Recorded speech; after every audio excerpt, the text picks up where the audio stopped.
വെളിപ്പാട് പുസ്തകം 2-3 അധ്യായങ്ങൾ ആസിയയിലെ 7 സഭകൾക്ക് ഉയർത്തുന്നേറ്റ കർത്താവ് നൽകുന്ന സന്ദേശങ്ങളാണ്. ഈ 7 സഭകൾ അതാത് സ്ഥലങ്ങളിൽ അന്ന് നിലവിലുണ്ടായിരുന്ന ക്രിസ്തു സഭകൾ ആയിരുന്നു. നമ്മുടെ കർത്താവ് തൻ്റെ ശിഷ്യനായിരുന്ന യോഹന്നാൻ മുഖാന്തരം അരുളി ചെയ്ത ഈ സന്ദേശങ്ങൾ ഏത് കാലത്തും ഏത് രാജ്യത്തുമുള്ള ക്രിസ്തു സഭകൾക്ക് അനുവർത്തിക്കുവാൻ ആവശ്യമുള്ള സത്യങ്ങൾ ഉൾക്കൊള്ളുന്നവകളാണ്. 7 എന്ന സംഖ്യ പൂർണ്ണതയെ കാണിക്കുന്നുണ്ടല്ലോ. കർത്താവിന് തൻ്റെ സഭകളോടും പറയുവാനുള്ള കാര്യങ്ങൾ അതിൻ്റെ പൂർണ്ണമായ അളവിൽ ഈ സന്ദേശങ്ങളിൽ കൂടെ അരുളി ചെയ്തിരിക്കുന്നു എന്ന് മനസ്സിലാക്കാം. ആദ്യത്തെ സന്ദേശം എഫെസോസിലെ സഭയ്ക്കുള്ളതാണ്. 2-ാം അധ്യായത്തിൻ്റെ 1 മുതൽ 7 വരെയുള്ള വാക്യങ്ങൾ. എഫെസോസ് പട്ടണത്തിൽ സുവിശേഷ പ്രവർത്തനങ്ങൾ നടന്നതിനെക്കുറിച്ചും അവിടെ ഉണ്ടായി വന്ന സഭയെക്കുറിച്ചും മറ്റും അപ്പോസ്തല പ്രവൃത്തികൾ 19-20 അധ്യായങ്ങളിൽ വിവരിച്ചിട്ടുണ്ട്. ആസിയയിലെ പ്രധാനപ്പെട്ട ഒരു പട്ടണമാണ് എഫെസോസ്. അർത്തമിസ് മഹാദേവിയുടെ ക്ഷേത്രം അതിലുണ്ടായിരുന്നു. ക്ഷുദ്രപ്രയോഗവും അസാന്മാർഗികതയും കൊടികുത്ത് വാണിരുന്ന ആ പട്ടണത്തിൽ സുവിശേഷത്തിൻ്റെ വെന്നിക്കൊടി പാറിപ്പറക്കുവാൻ ദൈവം ഇടയാക്കി. 3 വർഷത്തിലധികം അവിടെ താമസിച്ച് പൗലോസ് അപ്പോസ്തലൻ പ്രവർത്തിച്ചു. ഒരു സഭ ഉണ്ടായി വന്നു. അങ്ങനെയുള്ള ഒരു സഭയ്ക്കാണ് ഈ സന്ദേശം നമ്മുടെ കർത്താവായ ക്രിസ്തുയേശു നൽകുന്നത്. 7 നക്ഷത്രം വലങ്കയിൽ പിടിച്ചും കൊണ്ട് 7 പൊൻനിലവിളക്കുകളുടെ നടുവിൽ നടക്കുന്നവൻ എന്നാണ് കർത്താവിനെ അവിടെ യോഹന്നാൻ വിശേഷിപ്പിക്കുന്നത്. 1-ാം അധ്യായം പഠിച്ചപ്പോൾ ഈ വിശേഷണം നാം കണ്ടതാണല്ലോ. സഭകളുടെ മധ്യത്തിൽ നടക്കുന്നവൻ, സഭകളെ തൻ്റെ വലങ്കയിൽ വഹിച്ചിരിക്കുന്നവൻ എന്നീ കാര്യങ്ങൾ നമ്മുടെ കർത്താവും സഭകളും തമ്മിലുള്ള ബന്ധത്തെയാണല്ലോ കാണിക്കുന്നത്. നാം കർത്താവിൻ്റെ കരങ്ങളാൽ പിടിക്കപ്പെട്ടിരിക്കുന്നു എന്ന് പറയുമ്പോൾ നമ്മുടെ സുരക്ഷിതത്വത്തെയും സംരക്ഷണത്തെയുമാണല്ലോ അത് കാണിക്കുന്നത്. കർത്താവിൻ്റെ സമ്പൂർണമായ നിയന്ത്രണത്തിൽ നാം ആയിരിക്കുമ്പോൾ ഭയത്തിന് ആവശ്യം വരുന്നില്ല. നമുക്ക് അവനിലുള്ള ആശ്രയത്തെ അല്ല ഇവിടെ കാണിക്കുന്നത്, അവന് നമ്മിലുള്ള സമ്പൂർണ്ണ നിയന്ത്രണത്തെയാണ് കാണിക്കുന്നത്. നിലവിളക്കുകളുടെ നടുവിൽ നടക്കുന്നവൻ ആണ് കർത്താവ്. സഭകളിൽ കർത്താവ് പ്രവർത്തന നിരതൻ ആയിരിക്കുന്നതിനെ അത് കാണിക്കുന്നു. ഏതെങ്കിലും ഒരു സഭയിൽ മാത്രം ഒതുങ്ങി നിൽക്കുന്നവനല്ല നമ്മുടെ കർത്താവ്. അവൻ്റെ രക്തത്താൽ വീണ്ടെടുക്കപ്പെട്ട ദൈവമക്കൾ എവിടെ എല്ലാം ഉണ്ടോ അവിടെയെല്ലാം അവൻ്റെ സാന്നിധ്യവും ഉണ്ട്, അവൻ്റെ ശ്രദ്ധയുമുണ്ട്. അവൻ്റെ പ്രവർത്തന പരിധിയിൽ നിന്നും മാറി നിൽക്കുവാൻ ആർക്കും കഴിയുകയില്ല. അവൻ ശ്രദ്ധിക്കാതെ ആർക്കും മറഞ്ഞിരിക്കുവാൻ സാധ്യമല്ല. 2-ാം അധ്യായം 2-3 വാക്യങ്ങളിൽ സഭയെക്കുറിച്ച് ശ്ലാഘിച്ച് കർത്താവ് സംസാരിക്കുന്നു. ഞാൻ അറിയുന്നു. കർത്താവിൻ്റെ അറിവിൽ പെടാതെ യാതൊരു കാര്യവും ആ സഭയിൽ ഇല്ല. അത് വളരെ സൂക്ഷ്മമായ അറിവുമാണ്. യോഹന്നാനോ ആ സ്ഥലം സഭയിലെ യാതൊരു അംഗത്തിനോ അറിയുവാൻ സാധിക്കാത്ത, അറിഞ്ഞാലും പറയുവാൻ മടിക്കുന്ന എത്രയോ രഹസ്യങ്ങൾ അറിയുവാനും അത് വെളിപ്പെടുത്തുവാനും കർത്താവിന് സാധിക്കും. 2-ാം വാക്യത്തിലെ പ്രവൃത്തി, പ്രയത്നം, സഹിഷ്ണുത എന്നീ പ്രയോഗങ്ങൾ ശ്രദ്ധിക്കുക. 1 തെസ്സലോനിക്കർ 1-2-3 വാക്യങ്ങളിൽ ഇതേ വാക്കുകൾ ഉപയോഗിച്ചിട്ടുണ്ട്. അവിടെ വിശ്വാസത്തിൻ്റെ വേല, സ്നേഹപ്രയത്നം, പ്രത്യാശയുടെ സ്ഥിരത എന്നാണ് കാണുന്നത്. രണ്ടും തമ്മിലുള്ള വ്യത്യാസം വളരെ സാരമുള്ളതാണ്. ഒന്നിൽ വേലയുണ്ട്, പക്ഷെ വിശ്വാസത്തിൻ്റെ വേലയില്ല.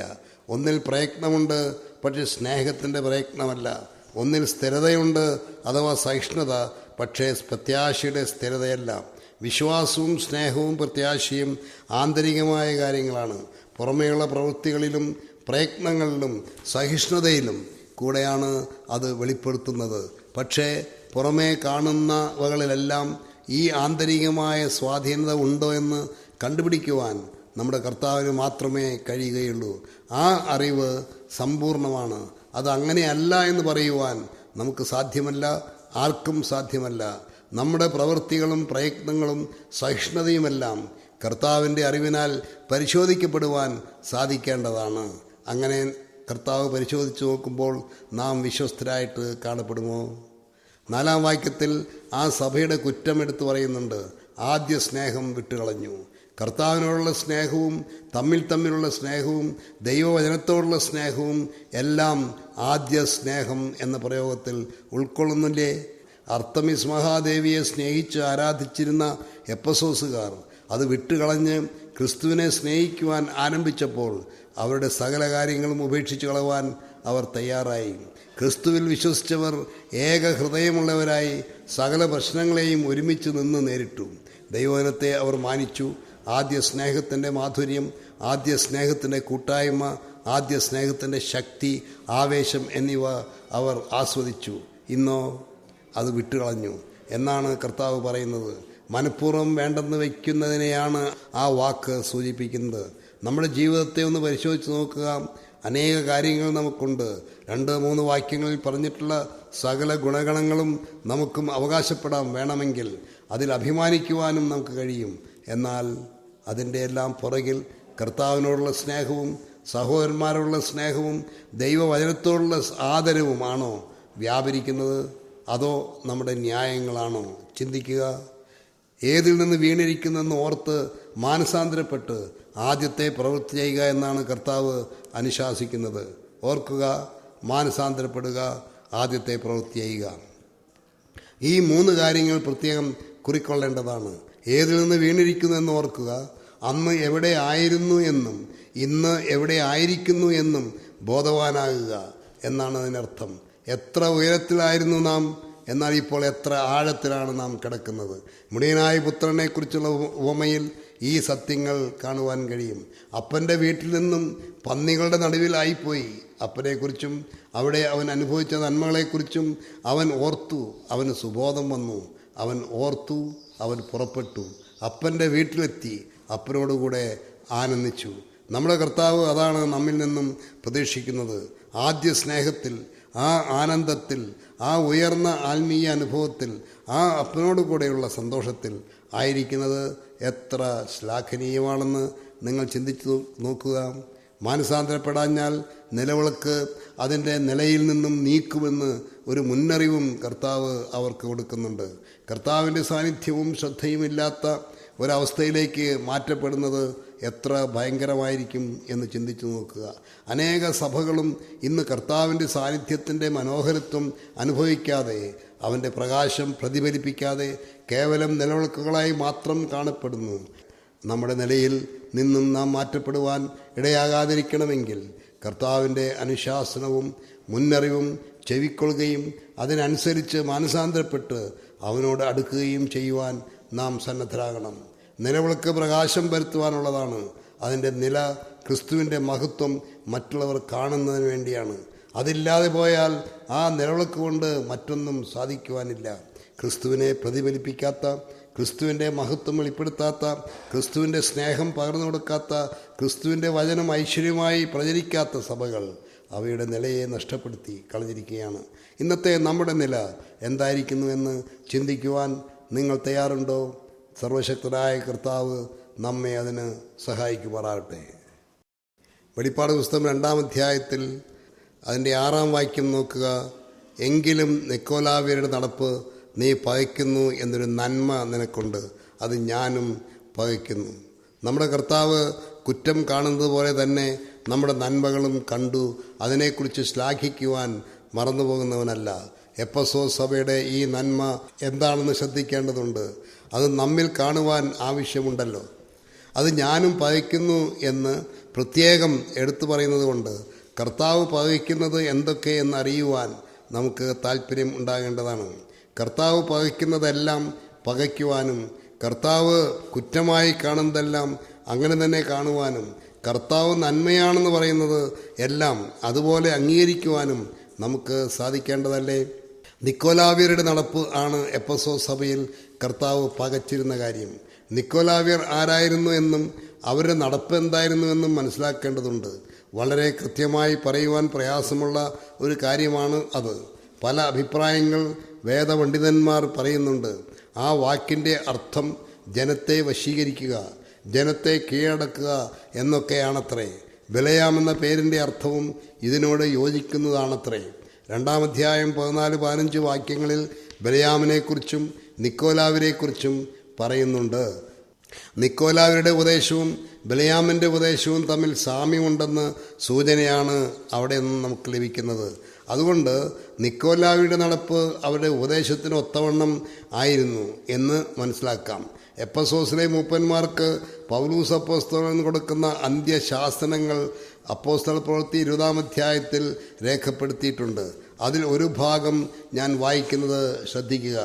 ശിഷ്യന്മാരെ തങ്ങളുടെ പിന്നാലെ വലിച്ചു കളവാനായി വിപരീതോപദേശം പ്രസ്താവിക്കുന്ന പുരുഷന്മാർ നിങ്ങളുടെ ഇടയിൽ നിന്നും എഴുന്നേൽക്കും. ഈ മുന്നറിയിപ്പിൽ പറയുന്ന പുരുഷന്മാർ വിപരീതോപദേശം പ്രസ്താവിക്കുകയും അത് വിശ്വസിച്ച് ജീവിക്കുവാൻ ശിഷ്യന്മാരെ വശീകരിക്കുകയും ചെയ്തിരുന്നു എന്ന് ന്യായമായി ചിന്തിക്കാമല്ലോ. അവരുടെ ഉപദേശവും നടപ്പും പകയ്ക്കത്തക്കതായിരുന്നു.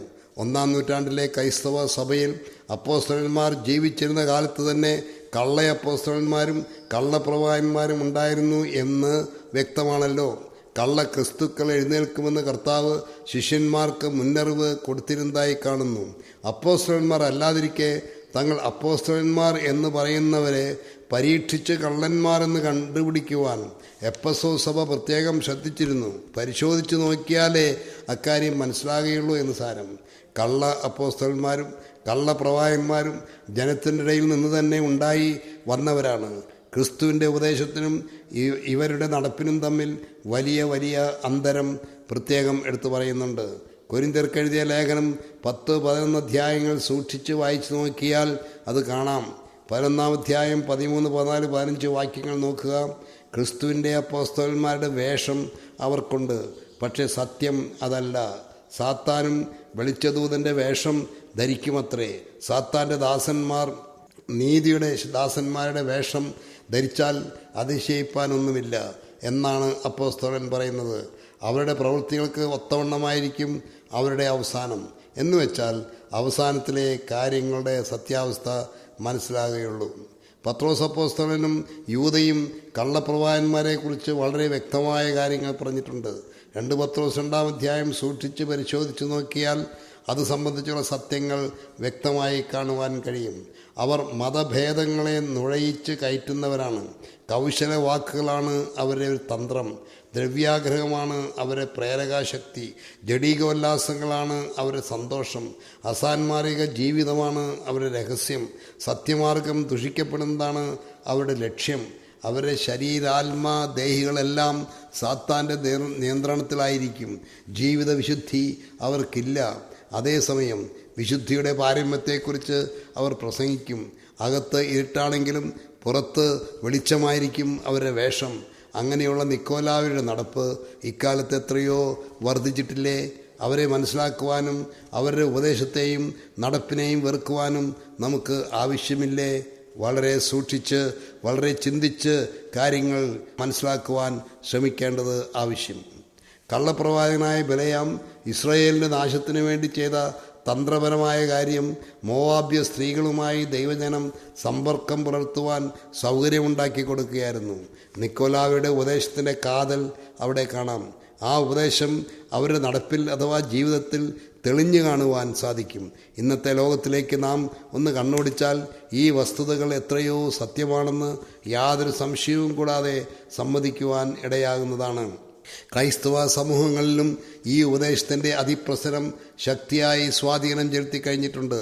നമ്മുടെ കർത്താവിനോടൊപ്പം ആ നടപ്പിനെ പകയ്ക്കുവാൻ നമുക്ക് സാധിച്ചിരുന്നുവെങ്കിൽ അവരുടെ ഉപദേശത്തെ കൈക്കൊള്ളുന്നവരും അവരുടെ നടപ്പിൽ സന്തോഷിക്കുന്നവരും ഒരുപോലെ കർത്താവിനാൽ വെറുക്കപ്പെടുന്നവരാണ്. പെർഗമോസ് സഭയുടെ കുറ്റങ്ങളിൽ ഒന്ന് ഈ ഉപദേശം കൈക്കൊള്ളുന്നവർ ആ സഭയിൽ ഉണ്ടായിരുന്നു എന്നുള്ളതാണ്. അവരുടെ നടപ്പ് പകയ്ക്കുന്നു എന്നത് അഭിമാനിക്കുവാനും അവരുടെ ഉപദേശം കൈക്കൊള്ളുന്നത് കുറ്റമായി എടുത്ത് പറയുവാനും കർത്താവ് മടിക്കുന്നില്ല.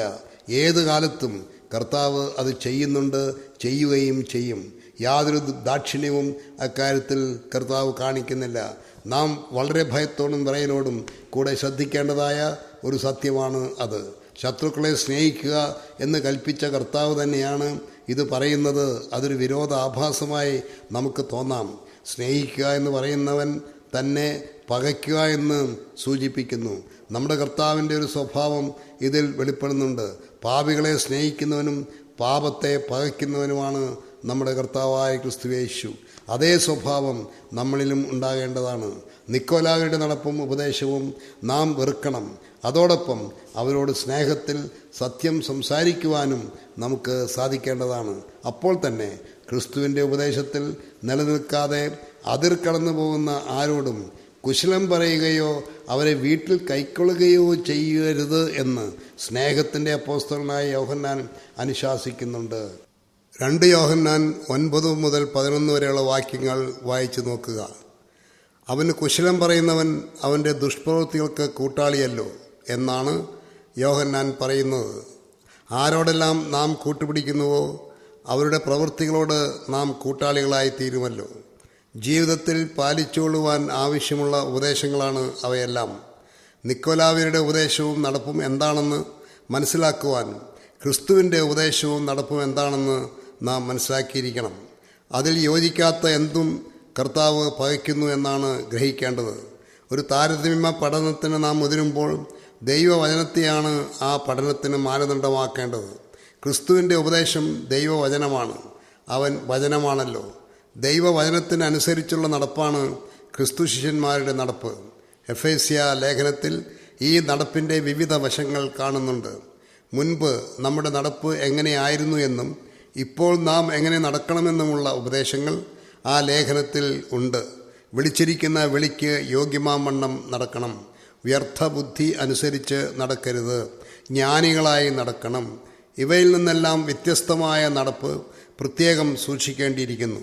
നിക്കോലാവ്യരുടെ നടപ്പും ഉപദേശവും വകതിരിച്ച് മനസ്സിലാക്കി അവയെ പകയ്ക്കുവാൻ നാം സന്നദ്ധരാകണം. കർത്താവ് നമ്മെ അതിന് സഹായിക്കുമാറാകട്ടെ. വെളിപ്പാട് പുസ്തകം 2-ാം അധ്യായത്തിൻ്റെ 7-ാം വാക്യമാണ് ചിന്തിക്കുവാൻ ആഗ്രഹിക്കുന്നത്. ആത്മാവ് സഭകളോട് പറയുന്നത് എന്തെന്ന് ചെവിയുള്ളവൻ കേൾക്കട്ടെ. ജയിക്കുന്നവന് ഞാൻ ദൈവത്തിൻ്റെ പരദീസയിലുള്ള ജീവവൃക്ഷത്തിൻ്റെ ഫലം തിന്മാൻ കൊടുക്കും. നമ്മുടെ കർത്താവിൻ്റെ അരുളപ്പാടുകൾ തന്നെയാണ് ആത്മാവ് സഭകളോട് പറയുന്നതും. ആത്മാവും കർത്താവും ഒരുപോലെ സഭകളോട് സംസാരിക്കുന്നു.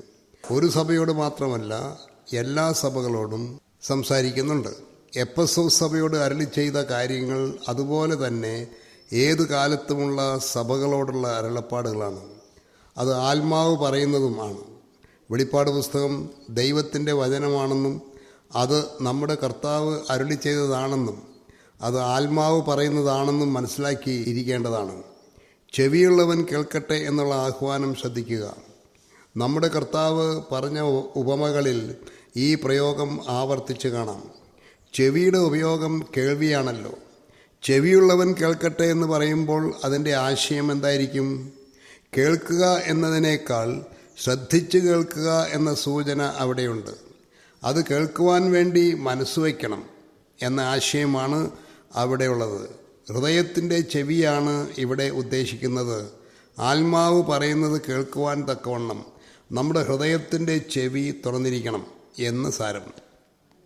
ആത്മാവിൻ്റെ സ്വരം തിരിച്ചറിയുവാൻ സാധിക്കണം. ഇത് വ്യക്തിപരമായ കാര്യമാണ്. സഭ മൊത്തത്തിൽ കേൾക്കുക എന്നതും ഓരോ അംഗങ്ങളും ശ്രദ്ധിച്ച് കേൾക്കുക എന്നതും വ്യത്യാസമുള്ള കാര്യങ്ങളാണ്. പരിശുദ്ധാത്മാവ് ഓരോ വിശ്വാസിയിലും അധിവസിച്ച് അവരെ സകല സത്യത്തിലും വഴി നടത്തുന്നവനാണ്. ആത്മാവിൻ്റെ ഉപദേശം കേട്ട് അതിനനുസരിച്ച് നടക്കുന്നവർക്കേ സകല സത്യത്തിലും വഴി നടക്കുവാൻ സാധിക്കുകയുള്ളൂ. ആത്മാവിൻ്റെ ആളത്വത്തെക്കുറിച്ചുള്ള ശരിയായ ബോധം നമുക്ക് ഉണ്ടാകേണ്ടതാണ്. പലപ്പോഴും ആത്മാവിൻ്റെ ശക്തിയും ആളത്വവും തമ്മിൽ വേർതിരിച്ച് മനസ്സിലാക്കാതെ ആത്മാവ് കേവലം ഒരു ശക്തിയാണ് എന്ന് തെറ്റിദ്ധരിച്ച് അനേകരുണ്ട്. ആത്മാവിൻ്റെ ആളത്വത്തെ അംഗീകരിച്ച് അവൻ്റെ ശബ്ദം കേട്ട് അവനെ ദുഃഖിപ്പിക്കാതെ ജീവിക്കുവാൻ ഓരോ വിശ്വാസിക്കും സാധിക്കേണ്ടതാണ്. ആത്മാവ് സഭകളോട് പറയുന്നത് എന്തെന്ന് ചെവിയുള്ളവൻ കേൾക്കട്ടെ. ജയിക്കുന്നവന് ഞാൻ ദൈവത്തിൻ്റെ പരദീസയിലുള്ള ജീവവൃക്ഷത്തിൻ്റെ ഫലം തിന്മാൻ കൊടുക്കും എന്ന അതിമഹത്തായ പ്രതിഫലത്തെക്കുറിച്ചുള്ള വാഗ്ദത്തോടു കൂടെയാണ് ആ ലേഖനം ഉപസംഹരിക്കുന്നത്. ജയിക്കുന്നവൻ എന്ന വാക്ക് യോഹന്നാൻ്റെ എഴുത്തുകളിൽ ധാരാളം പ്രാവശ്യം കാണുന്നുണ്ട്. വെളിപ്പാട് പുസ്തകത്തിലാണ് കൂടുതൽ കാണുന്നത്. സഭകളോടുള്ള 7 സന്ദേശങ്ങളിലും ഇത് കാണുന്നുണ്ട്. ആരാണ് ഈ ജയാളികൾ എന്ന ചോദ്യത്തിന് പല ഉത്തരങ്ങൾ പറയുവാൻ ഉണ്ട്. എന്തിനെയാണ് ജയിക്കേണ്ടത് എന്നിവിടെ സൂചിപ്പിച്ചിട്ടില്ല.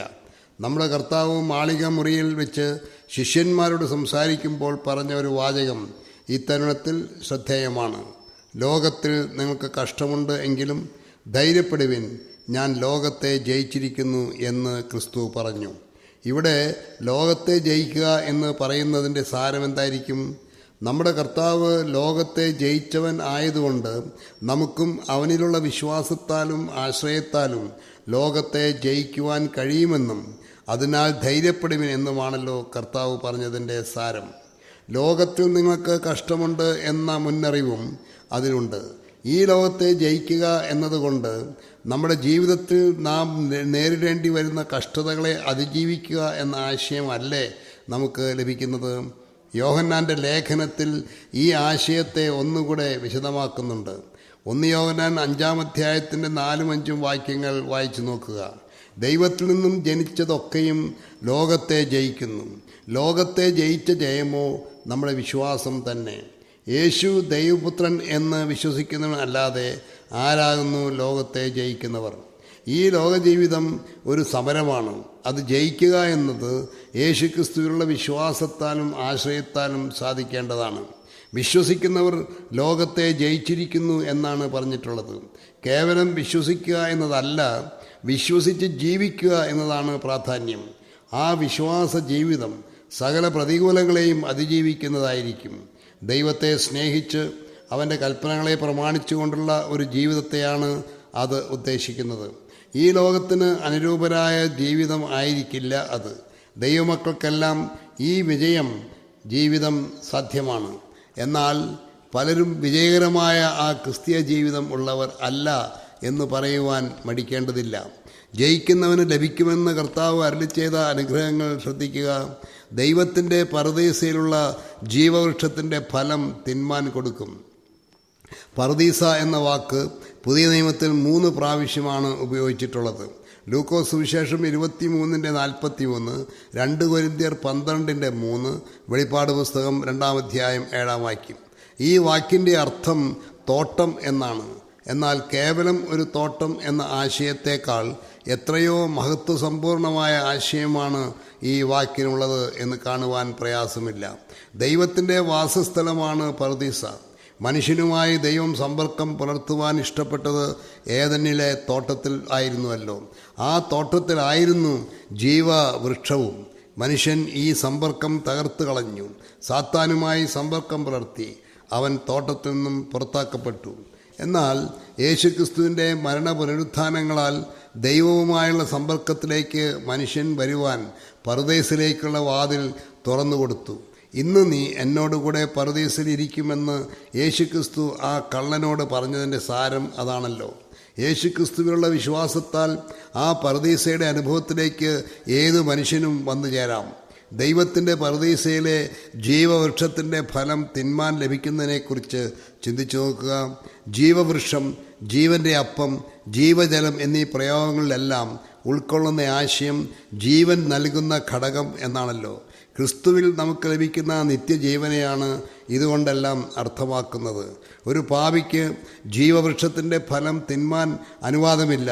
എന്നാൽ ക്രിസ്തുയേശുവിൽ പാപമോചനം ലഭിച്ച ഏവനും നിത്യജീവനുണ്ട് എന്നാണ് ബൈബിൾ പറയുന്നത്. വെളിപ്പാട് പുസ്തകം 22-ാം അധ്യായത്തിൽ ജീവവൃക്ഷത്തെക്കുറിച്ച് പറഞ്ഞിട്ടുള്ളത് ശ്രദ്ധിക്കുക. യെരുശലേം എന്ന വിശുദ്ധ നഗരത്തിൻ്റെ വീതിയിൽ ഒഴുകുന്ന ജീവജല നദിയുടെ ഇക്കരെയും അക്കരെയും ജീവവൃക്ഷമുണ്ട് എന്ന് പറയുന്നു. പുതിയ യെരുശലേം എന്ന വിശുദ്ധ നഗരത്തെക്കുറിച്ച് വിവരിക്കുമ്പോൾ അത് പുതിയ ആകാശത്തിലും പുതിയ ഭൂമിയിലും സ്ഥാപിക്കപ്പെടുന്ന നഗരമാണെന്ന് കാണാം.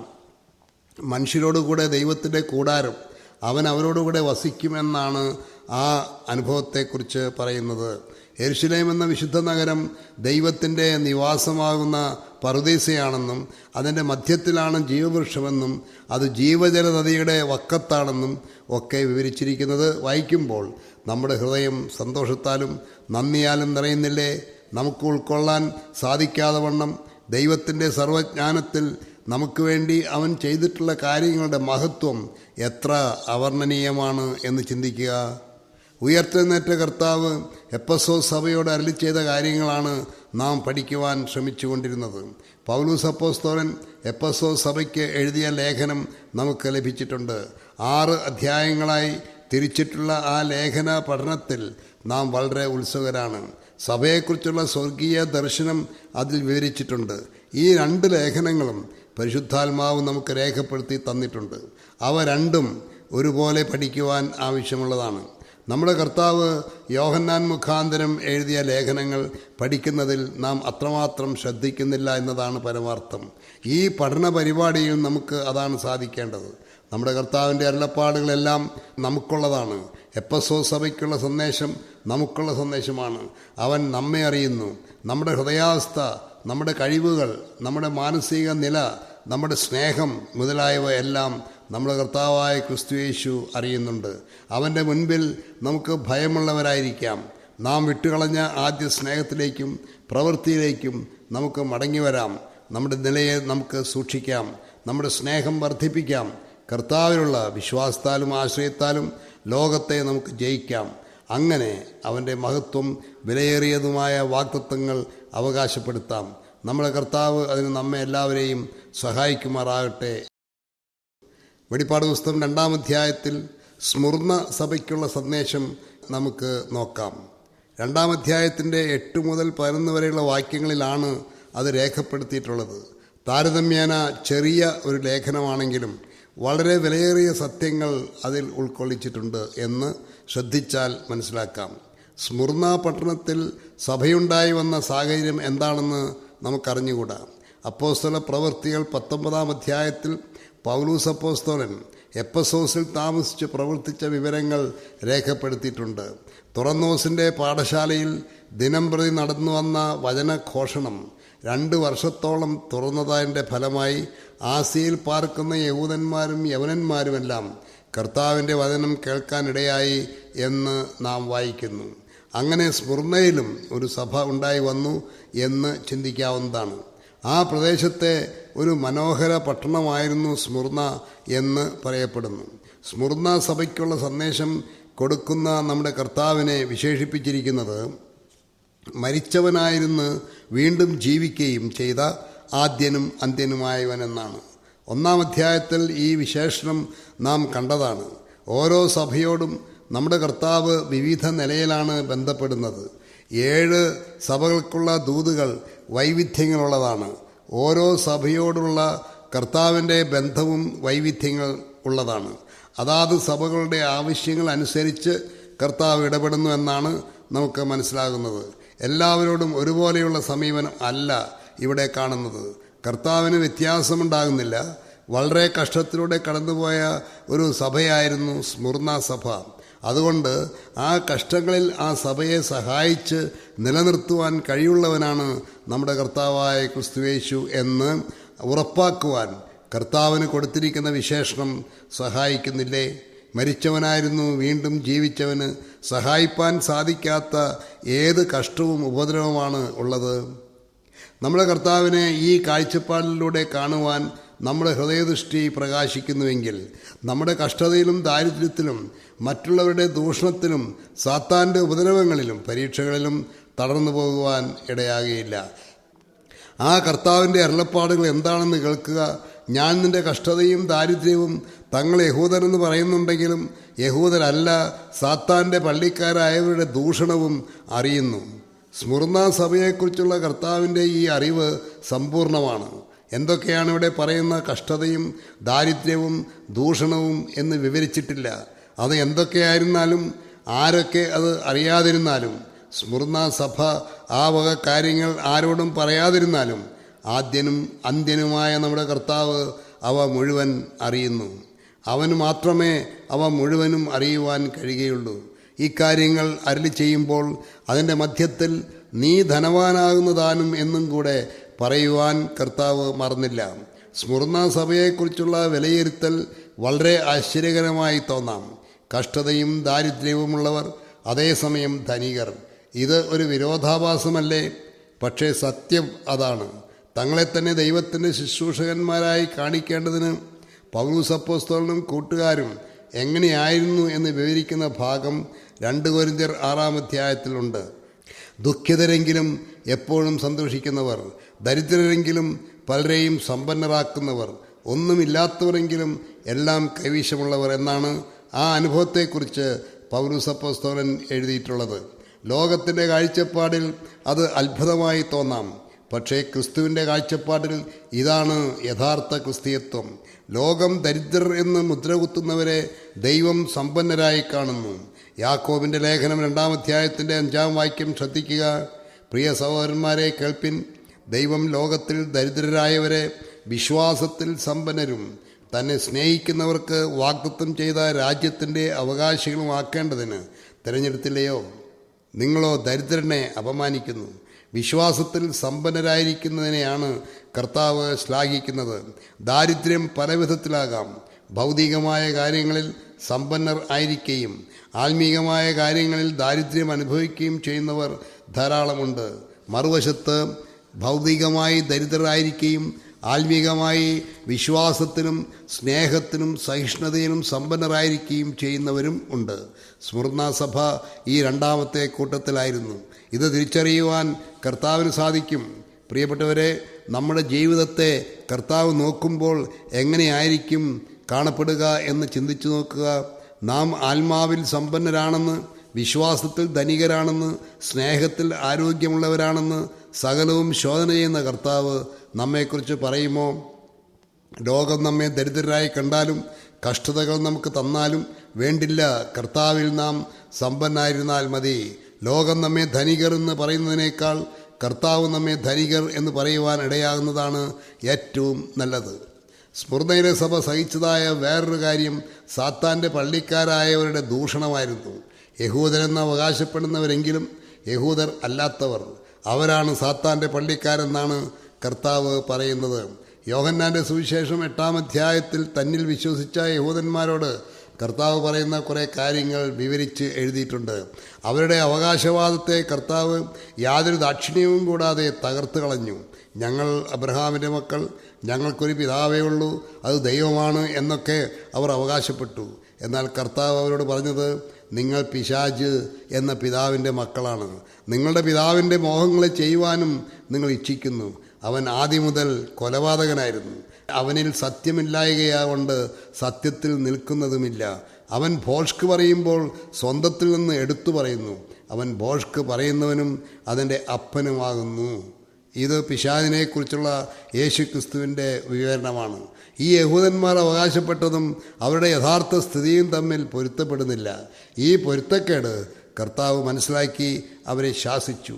അത് തെളിവായി കാണുന്നത് അവരുടെ സംസാരത്തിലൂടെ ആണ്. ഒന്ന്, അവർ കളവ് പറയുന്നു.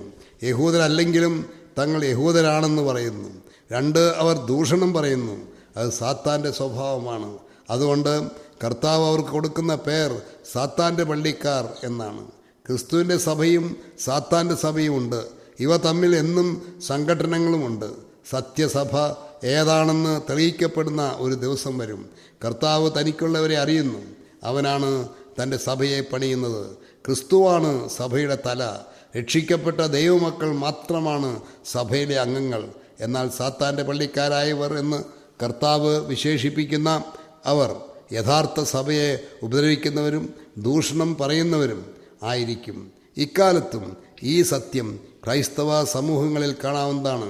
ക്രിസ്ത്യാനികൾ എന്ന് അവകാശപ്പെടുന്നവരെങ്കിലും ക്രിസ്തുയേശുവുമായി യാതൊരു ബന്ധവുമില്ലാത്തവർ, ക്രിസ്തുവിനെയും അവൻ്റെ യഥാർത്ഥ ശിഷ്യന്മാരെയും ദൂഷണം പറയുന്നവർ, അവർ പറയുന്നതും ചെയ്യുന്നതും എല്ലാം ക്രിസ്തുവിനും അവൻ്റെ സഭയ്ക്കും ദോഷകരമായ കാര്യങ്ങൾ ആയിരിക്കും.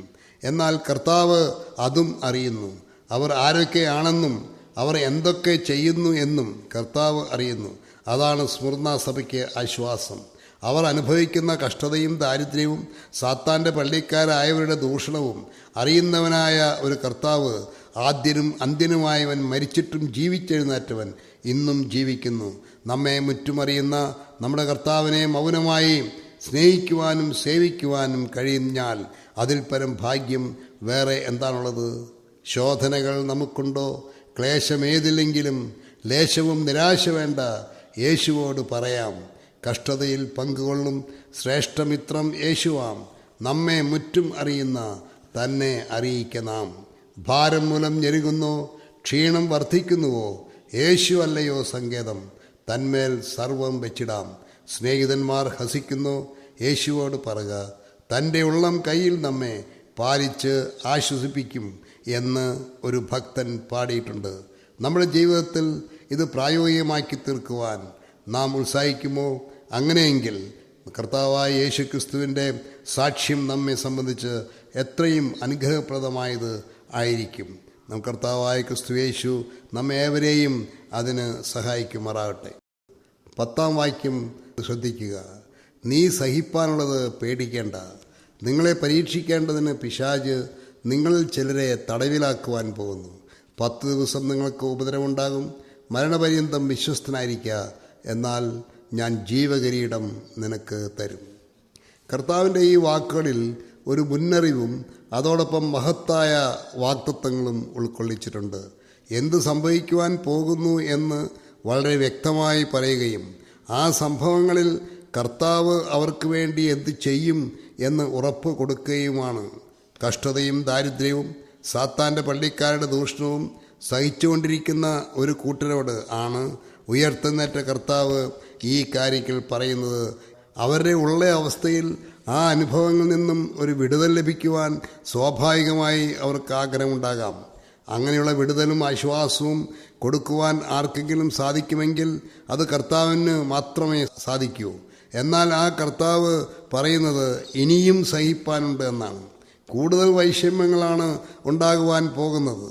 തുടർന്നുള്ള കാര്യങ്ങളിൽ പിശാച് ശക്തിയായി അവരെ പരീക്ഷിക്കുവാൻ തയ്യാറായിട്ടുണ്ട് എന്നാണ് കർത്താവ് പറയുന്നത്. നിങ്ങളിൽ ചിലരെ പിശാച് തടവിലാക്കുവാൻ പോകുന്നു. എല്ലാവരെയും തടവിലാക്കുന്നു എങ്കിൽ എല്ലാവർക്കും ഒരുമിച്ച് അത് സഹിക്കാമായിരുന്നു. ചിലർ തടവിലാകുകയും ചിലർ സ്വതന്ത്രരാകുകയും ചെയ്താൽ ഉള്ള അനുഭവം എന്തായിരിക്കുമെന്ന് ചിന്തിച്ചു നോക്കിയിട്ടുണ്ടോ? എനിക്കിതൊക്കെ സംഭവിക്കുന്നുവല്ലോ, മറ്റുള്ളവർക്ക് ഈ ദുരിതങ്ങളൊന്നും ഇല്ലല്ലോ എന്ന് ചിന്ത സഹിക്കുന്നവർക്ക് ഉണ്ടാകാം. സ്വതന്ത്രരായവർ എന്തായിരിക്കും ചിന്തിക്കുക എന്ന് ഊഹിച്ചാൽ മതി. ദൈവമക്കളെ എല്ലാവരെയും ഒരുപോലെ കാണുവാൻ സാധിക്കേണ്ടതല്ലേ? എന്നാൽ അവൻ ജീവിതാനുഭവങ്ങളിൽ സഹിക്കേണ്ടി വരുന്ന പരീക്ഷകൾ വ്യത്യസ്തങ്ങൾ ആയിരിക്കാം. പിശാച് വളരെ തന്ത്രപരമായി അത് ചെയ്തു എന്ന് വരാം. ഇയ്യോബിൻ്റെ ചരിത്രത്തിൽ ഈ സത്യം കാണാവുന്നതാണ്. ആ ഭക്തൻ്റെ മക്കളെല്ലാം ഒരു ദിവസം കൊല്ലപ്പെട്ടു, സകലവും നശിപ്പിക്കപ്പെട്ടു. പിശാചാണ് അത് ചെയ്തത്. അടുത്തതായി ആ ഭക്തൻ്റെ ശരീരത്തെ ആ പിശാച് ദണ്ഡിപ്പിക്കുവാൻ ആരംഭിച്ചു. ഇതൊക്കെ ചെയ്യുമ്പോഴും അവൻ്റെ ഭാര്യയെ അവൻ ദണ്ഡിപ്പിച്ചില്ല. അവളുടെ സൗഖ്യം അവളിലുണ്ടാക്കിയ പ്രതികരണം നിങ്ങൾ ശ്രദ്ധിച്ചിട്ടുണ്ടല്ലോ. അവൾ ആ ഭക്തനോട് പറയുന്നത് എന്താണ്? നീ ഇനിയും നിൻ്റെ ഭക്തി മുറുകെ പിടിച്ചുകൊണ്ടിരിക്കുന്നുവോ? ദൈവത്തെ ത്യജിച്ച് പറഞ്ഞ് മരിച്ചു കളക. ഒരു ദൈവഭക്തൻ ഈ വാക്കുകൾ എങ്ങനെ സഹിക്കുമെന്ന് ഓർത്ത് നോക്കുക. പിശാച് ചിലരെയാണ് പരീക്ഷിക്കുന്നെങ്കിലും എല്ലാവരെയും ബാധിക്കത്തക്കവണ്ണമാണ് കാര്യങ്ങൾ ചെയ്യുന്നത്. ചിലരെ തടവിലാക്കിയാൽ അത് അവരെ മാത്രമല്ല മറ്റുള്ളവരെയും ബാധിക്കുമല്ലോ. നീ സഹിക്കുവാനുള്ളത് പേടിക്കേണ്ട എന്നുള്ള കർത്താവിൻ്റെ ആശ്വാസവചനം നമുക്ക് ധൈര്യം നൽകുവാൻ പര്യാപ്തമാണ്. ലോകത്തിൽ നിങ്ങൾക്ക് കഷ്ടമുണ്ടെങ്കിലും ധൈര്യപ്പെടുവിൻ, ഞാൻ ലോകത്തെ ജയിച്ചിരിക്കുന്നു എന്ന് കർത്താവ് ശിഷ്യന്മാരോട് പറഞ്ഞത് നമുക്കും പിടിച്ചുകൊള്ളുവാൻ മതിയായ വാഗ്ദത്തമല്ലേ? 10 ദിവസം നിങ്ങൾക്ക് ഉപദ്രവമുണ്ടാകുമെന്ന് കർത്താവ് തുറന്നു പറയുന്നുണ്ട്. പിശാചാണ് ഉപദ്രവിക്കുന്നത് എങ്കിലും എത്ര സമയം അത് ഉണ്ടാകുമെന്ന് നിശ്ചയിക്കുന്നത് മരിച്ചവനായിരുന്നു വീണ്ടും ജീവിക്കുകയും ചെയ്ത ആദ്യനും അന്ത്യനുമായവൻ ആണ്. ഉപദ്രവത്തിൻ്റെ ദൈർഘ്യവും ആക്കവും എല്ലാം കർത്താവ് നിയന്ത്രിക്കുന്നത് അനുസരിച്ചേ സംഭവിക്കുകയുള്ളൂ. 10 ദിവസമെന്ന് കർത്താവ് തീരുമാനിച്ചാൽ അത് 9 ദിവസം കൊണ്ട് അവസാനിക്കാതോ 11 ദിവസം ആകുവാനോ ആർക്കും സാധിക്കുകയില്ല.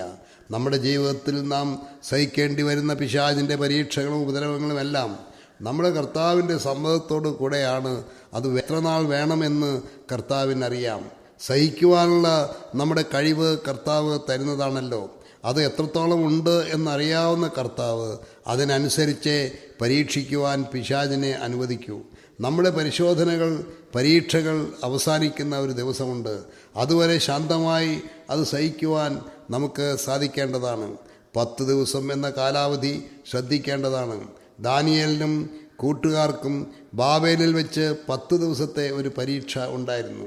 രാജഭോജനം കഴിച്ച് തന്നെത്താൻ അശുദ്ധമാക്കുകയില്ല എന്ന് തീരുമാനിച്ച ആ യുവാക്കന്മാരെ ശാകപദാർത്ഥവും പച്ചവെള്ളവും കൊടുത്ത് 10 ദിവസം പരീക്ഷിച്ചു. രാജസന്നിധിയിൽ അവർ നിന്നപ്പോൾ മറ്റുള്ളവരെക്കാൾ 10 ഇരട്ടി വിശിഷ്ടന്മാരായിട്ടാണ് അവർ കാണപ്പെട്ടത്. 10 ദിവസത്തെ പരീക്ഷ അനേകം വർഷങ്ങളിലെ അവരുടെ ജീവിത വിജയത്തിന് കാരണമായി തീർന്നു. നമ്മുടെ കർത്താവിന് അത് നമ്മിലും ചെയ്യുവാൻ കഴിയും. പിശാച് നമ്മെ തകർക്കുവാൻ പരിശ്രമിക്കാം, എന്നാൽ അവൻ്റെ പരിശ്രമങ്ങളെ ജയിക്കുവാൻ മാത്രമല്ല, ആ പരീക്ഷകൾ മൂലം നമ്മുടെ ജീവിതത്തെ എത്രയും ധന്യമാക്കി തീർക്കുവാൻ കർത്താവിന് സാധിക്കും. ഈ ഉറപ്പും ധൈര്യവുമാണ് നമുക്ക് ഇക്കാലത്തും ഉണ്ടാകേണ്ടത്. മരണപര്യന്തം വിശ്വസ്തനായിരിക്കുക, എന്നാൽ ജീവകിരീടം നിനക്ക് തരുമെന്ന് കർത്താവ് വാഗ്ദത്തം ചെയ്യുന്നു. മരണപര്യന്തം എന്നതുകൊണ്ട് കേവലം മരിക്കുന്നത് വരെ എന്നല്ല അർത്ഥമാക്കുന്നത്. സ്വാഭാവികമായി നമുക്കുണ്ടാകുന്ന മരണം വരെ എങ്ങനെയെങ്കിലും ഒന്ന് ജീവിച്ചു പോകണം എന്നല്ല. മരണപര്യന്തം എന്ന വാക്കിൻ്റെ ആശയം കർത്താവിലുള്ള നമ്മുടെ ആശ്രയവും വിശ്വാസവും മരിക്കേണ്ടി വന്നാലും ഉപേക്ഷിക്കരുത് എന്നും, പിശാചിൻ്റെ പരീക്ഷകളും ഉപദ്രവങ്ങളും ഒന്നും നമ്മെ കർത്താവിൽ നിന്നും അകറ്റിക്കളയരുതെന്നും, ദേഹത്തെ കൊല്ലുവാൻ മാത്രമേ അവന് അഥവാ പിശാചിന് സാധിക്കുകയുള്ളൂ എന്നും, ദേഹിയുടെ കാര്യത്തിൽ അവന് യാതൊരു അധികാരവുമില്ലെന്നും, അത് മുഴുവനായും നമ്മുടെ കർത്താവിൻ്റെ കാര്യമാണെന്നും ഉറച്ച് വിശ്വസിച്ച് മരണത്തെ സന്തോഷത്തോടെ നേരിടുന്നതാണ് മരണപര്യന്തം വിശ്വസ്തനായിരിക്കുക എന്ന് പറയുന്നതിൻ്റെ സാരം. 1-ാം നൂറ്റാണ്ടിൻ്റെ അവസാന കാലത്തും 2-ാം നൂറ്റാണ്ടിൻ്റെ ആദ്യകാലത്തും സ്മുർണ സഭയിൽ നേതൃത്വം കൊടുത്തിരുന്ന പോളികാർപ്പിൻ്റെ രക്തസാക്ഷി മരണപര്യന്തം വിശ്വസ്തനായിരുന്നതിൻ്റെ ഒരു തെളിവായിട്ട് ചരിത്രത്തിൽ രേഖപ്പെടുത്തിയിരിക്കുന്നു. യേശുക്രിസ്തുവിനെ തള്ളിപ്പറഞ്ഞ് അന്നത്തെ കൈസർക്ക് യാഗം കഴിക്കുന്നു എങ്കിൽ മരണത്തിൽ നിന്നും രക്ഷപ്പെടാമെന്ന് പട്ടണ മേധാവി ആ ക്രിസ്തുഭക്തനോട് പറഞ്ഞു. വലിയ പുരുഷാരത്തിൻ്റെ മുൻപിൽ നിവർന്നു നിന്നുകൊണ്ട് പോളികാർപ്പ് ഇങ്ങനെയാണ് ഉത്തരം പറഞ്ഞതായി രേഖപ്പെടുത്തിയിരിക്കുന്നത്: 86 വർഷം ഞാൻ ക്രിസ്തുവിനെ സേവിച്ചു. അവൻ ഒരിക്കലും എനിക്ക് ദോഷം ചെയ്തിട്ടില്ല. പിന്നെ എങ്ങനെയാണ് എൻ്റെ രാജാവും രക്ഷിതാവുമായവനെ ഞാൻ തള്ളിപ്പറയുക? പോളികാർപ്പിനെ പിന്തിരിപ്പിക്കുവാൻ അവർക്ക് സാധിച്ചില്ല. വിറക് കൂട്ടി ചിതയൊരുക്കി ആ ക്രിസ്തുഭക്തനെ സാത്താൻ്റെ പള്ളിക്കാരായവർ വരിഞ്ഞുകെട്ടുവാൻ തുടങ്ങിയപ്പോൾ അദ്ദേഹം പറഞ്ഞത് ഇങ്ങനെയായിരുന്നു: എന്നെ കെട്ടാതെ വിട്ടുകൊള്ളുക. തീയിനെ നേരിടുവാനും എനിക്ക് ധൈര്യം തന്നവൻ അതിൻ്റെ ഭയങ്കരത്വം സഹിക്കുവാനും എനിക്ക് ശക്തി നൽകും. ആ തീയുടെ നടുവിൽ നിന്നുകൊണ്ട് പോളികാർപ്പ് ഇങ്ങനെ പ്രാർത്ഥിച്ചു: അത്യുന്നതനായ ദൈവമായ കർത്താവേ, നിൻ്റെ പ്രിയപുത്രനും വാഴ്ത്തപ്പെട്ടവരും നിന്നെക്കുറിച്ച് ഞങ്ങൾക്ക് പൂർണ്ണ പരിജ്ഞാനം നൽകിയവനുമായ യേശുക്രിസ്തുവിൻ്റെ പിതാവേ, നിൻ്റെ സന്നിധിയിൽ ജീവിക്കുന്ന നീതിമാന്മാരുടെ സകല കുടുംബത്തിനും സകല സൃഷ്ടിക്കും ദൂതന്മാർക്കും വാഴ്ചകൾക്കും ദൈവമായുള്ളവേ, ഈ ദിവസവും നാഴികയും എനിക്ക് അനുഗ്രഹിച്ച് തന്നതിനായി ഞാൻ നിന്നെ വാഴ്ത്തുന്നു. അനേക രക്തസാക്ഷികളോടുകൂടെ നിൻ്റെ ക്രിസ്തുവിൻ്റെ പാനപാത്രത്തിൽ എനിക്കും പങ്കു തന്നതിനായി സ്തോത്രം. പരിശുദ്ധാത്മാവിൻ്റെ അമർത്യതയിൽ എൻ്റെ ശരീരവും പ്രാണനും നിത്യജീവനായി ഉയർത്തി നിൽക്കുമല്ലോ. നിൻ്റെ സന്നിധിയിൽ അവരോടുകൂടെ ശ്രേഷ്ഠവും പ്രസാദകരവുമായ ഒരു യാഗമായി ഞാൻ ഇന്ന് ചേർക്കപ്പെടട്ടെ. ഭോഷ്കില്ലാത്തതും സത്യവുമായ ദൈവം മുൻകൂട്ടി ഒരുക്കുകയും കാണിച്ചു തരികയും നിവർത്തിക്കുകയും ചെയ്തതാണല്ലോ ഈ കാര്യം. ഇക്കാരണത്താൽ എല്ലാറ്റിനും വേണ്ടി ഞാൻ നിന്നെ സ്തുതിക്കുന്നു. നിൻ്റെ പ്രിയപുത്രനും നിത്യനും സ്വർഗീയ മഹാപുരോഹിതനുമായ യേശുക്രിസ്തു മൂലം ഞാൻ നിന്നെ വാഴ്ത്തുന്നു, മഹത്വപ്പെടുത്തുന്നു. പിതാവിനും പുത്രനും പരിശുദ്ധാത്മാവിനും ഇപ്പോഴും വരുവാനുള്ള കാലങ്ങളിലും മഹത്വമുണ്ടാകട്ടെ. ആമേൻ. അങ്ങനെ പോളികാർപ്പ് ആ തീയിൽ ദഹിച്ചപ്പോൾ മരണപര്യന്തം അവൻ വിശ്വസ്തനായി തീർന്നു. ജീവകിരീടം അവന് ലഭിച്ചു. 2-ാം മരണത്താൽ ദോഷം വന്നില്ല. നിത്യജീവൻ്റെ അവകാശിയായി തീർന്നു. 1-ാം മരണം അവൻ വിശ്വസ്തനായി സഹിച്ചു. 2-ാം മരണമായ നിത്യാഗ്നിക്ക് അവന് ഒന്നും ചെയ്യുവാൻ സാധിക്കുകയില്ല. ഇതാണ് യഥാർത്ഥ ക്രിസ്തീയത്വം. പ്രിയ സ്നേഹിതരെ, ഈ വിശ്വസ്തത മരണപര്യന്തം പാലിക്കുവാൻ നിങ്ങൾ തയ്യാറുണ്ടോ? മരിച്ചവനായിരുന്നു വീണ്ടും ജീവിക്കുകയും ചെയ്ത ആദ്യനും അന്ത്യനുമായവൻ നമുക്കെല്ലാവർക്കും അതിന് സഹായിക്കുമാറാകട്ടെ. ഇനിയും പെർഗമോ സഭയ്ക്കുള്ള ദൂത് പരിശോധിക്കാം. 2-ാം അധ്യായം 12 മുതൽ 17 വരെയുള്ള വാക്യങ്ങൾ ആണ് അവ. നമ്മുടെ കർത്താവിനെ ഇവിടെ വിശേഷിപ്പിക്കുന്നത് നോക്കുക: മൂർച്ചയേറിയ ഇരുവായ്ത്തല വാളുള്ളവൻ അരുളി ചെയ്തത്. 1-ാം അധ്യായത്തിൽ മനുഷ്യപുത്രനെ വിവരിക്കുമ്പോൾ ഈ പ്രയോഗം കാണുന്നുണ്ട്. പെർഗമോ സഭയോടുള്ള നമ്മുടെ കർത്താവിൻ്റെ ബന്ധം വിവരിക്കുന്നത് ശ്രദ്ധേയമാണ്. 16-17 വാക്യങ്ങളിൽ കർത്താവിൻ്റെ വായിലെ വാളുകൊണ്ട് അവിടെയുള്ള ചിലരോട് പോരാടുമെന്നും മറ്റു ചിലർക്ക് അഥവാ ജയിക്കുന്നവർക്ക് മറഞ്ഞിരിക്കുന്ന മന്നയും വെള്ളക്കല്ലും പുതിയ പേരും കൊടുക്കുമെന്നും കാണുന്നു. മൂർച്ചയേറിയ ഇരുവായത്തിലെ വാൾ ദൈവവചനമാണെന്ന് എബ്രായ ലേഖനത്തിൽ പറയുന്നുണ്ട്. കർത്താവിൻ്റെ വായിലെ വാൾ ദൈവവചനമാണെന്ന് ഗ്രഹിക്കുവാൻ പ്രയാസമില്ല. അതുകൊണ്ടുള്ള പോരാട്ടം മാനസാന്തരപ്പെടാത്തവർക്ക് അത്യന്തം വേദനാജനകം ആയിരിക്കും.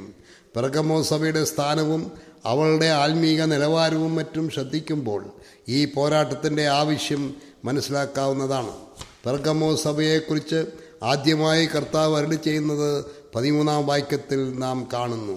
നീ എവിടെ പാർക്കുന്നു എന്നും അത് സാത്താൻ്റെ സിംഹാസനം ഉള്ളിടം എന്നും ഞാൻ അറിയുന്നു. നീ എൻ്റെ നാമം മുറുകെ പിടിച്ചിരിക്കുന്നു. നിങ്ങളുടെ ഇടയിൽ സാത്താൻ പാർക്കുന്നിടത്ത് തന്നെ എൻ്റെ സാക്ഷിയും വിശ്വസ്തനുമായ അന്തിപ്പാസിനെ കൊന്ന കാലത്ത് പോലും നീ എങ്കിലുള്ള വിശ്വാസം നിഷേധിച്ചിട്ടില്ല. സാത്താൻ്റെ സിംഹാസനം ഉള്ളിടത്ത് സാത്താൻ പാർക്കുന്നിടത്ത് തന്നെ ആയിരുന്നു പെർഗമോസ് സഭയും പാർത്തിരുന്നത്. പെർഗമോസ് പട്ടണത്തെക്കുറിച്ച് ബൈബിളിൽ ഒന്നും പറഞ്ഞിട്ടില്ല. എന്നാൽ ചരിത്രരേഖകളിൽ കാണുന്നത് അനുസരിച്ച് ഈ പട്ടണം അന്നത്തെ ലോകത്തിൽ വളരെയധികം ആകർഷിക്കപ്പെട്ടിരുന്നു അത്രേ. ഒരു കുന്നിൻ്റെ മുകളിൽ 800-ലധികം അടി ഉയരമുള്ള ഒരു യാഗപീഠം അവിടെ സ്ഥിതി ചെയ്യുന്നു അത്രേ. അവിടെ ഉണ്ടായിരുന്ന ഒരു ക്ഷേത്രത്തിൽ ഒരു ജീവനുള്ള സർപ്പത്തെ വളർത്തിയിരുന്നു അത്രേ. ലോകത്തിൻ്റെ പല ഭാഗങ്ങളിൽ നിന്നും രോഗശാന്തിക്കായി ജനങ്ങൾ അവിടെ വരികയും യാഗവും വഴിപാടും അർപ്പിക്കുകയും ചെയ്തിരുന്നു അത്രേ. അവിടെ അർപ്പിക്കപ്പെട്ടിരുന്ന ആഹാര സാധനങ്ങൾ വാങ്ങി കഴിക്കുന്നവർക്ക് രോഗശാന്തി ലഭിക്കുമായിരുന്നു എന്ന് അക്കാലത്ത് വിശ്വസിച്ചിരുന്നു. അങ്ങനെ മതപരമായി വളരെ പ്രാധാന്യം അർഹിച്ചിരുന്ന ഒരു പട്ടണമായിരുന്നു അത്രേ പെർഗമോസ്. 2 ലക്ഷത്തോളം ചുരുളുകൾ സംഭരിച്ചിരുന്ന ഒരു ലൈബ്രറി അവിടെ ഉണ്ടായിരുന്നു അത്രേ. സാമൂഹ്യമായും തത്വജ്ഞാനപരമായും മതപരമായും വളരെ കീർത്തി ലഭിച്ച ആ പട്ടണത്തിലായിരുന്നു നസ്രായൻ്റെ മാർഗം സ്വീകരിച്ച കുറേ വിശ്വാസികൾ ഉണ്ടായിരുന്നത്. ഇങ്ങനെയുള്ള സാഹചര്യങ്ങളിൽ ഒരു യഥാർത്ഥ ക്രിസ്ത്യാനിയായി ജീവിക്കുക എന്നത് അത്ര എളുപ്പമുള്ള കാര്യം ആയിരുന്നില്ല. എന്നാൽ പെർഗമോസ് സഭ കർത്താവിൻ്റെ നാമം മുറുകെ പിടിച്ചു. കർത്താവിലുള്ള വിശ്വാസം നിഷേധിച്ചില്ല. കർത്താവിൻ്റെ വിശ്വസ്ത സാക്ഷിയായി അന്തിപ്പാസ് അവിടെ കൊല്ലപ്പെട്ടു. സാത്താൻ്റെ സിംഹാസനമുള്ളിടത്തും അവൻ്റെ സകല ശക്തികളും എതിരായി നിൽക്കുന്നിടത്തും സത്യക്രിസ്ത്യാനിയായി ജീവിക്കുന്നതാണ് യഥാർത്ഥ ക്രിസ്തീയത്വം. നമ്മുടെ കർത്താവ് അതിനെ അഭിനന്ദിക്കുന്നുണ്ട്. നീ എവിടെ പാർക്കുന്നു എന്ന് ഞാൻ അറിയുന്നു എന്ന് അരുളി ചെയ്യുന്നത് മൂർച്ചയേറിയ ഇരുവായത്തിലെ വാളുള്ളവനാണ്.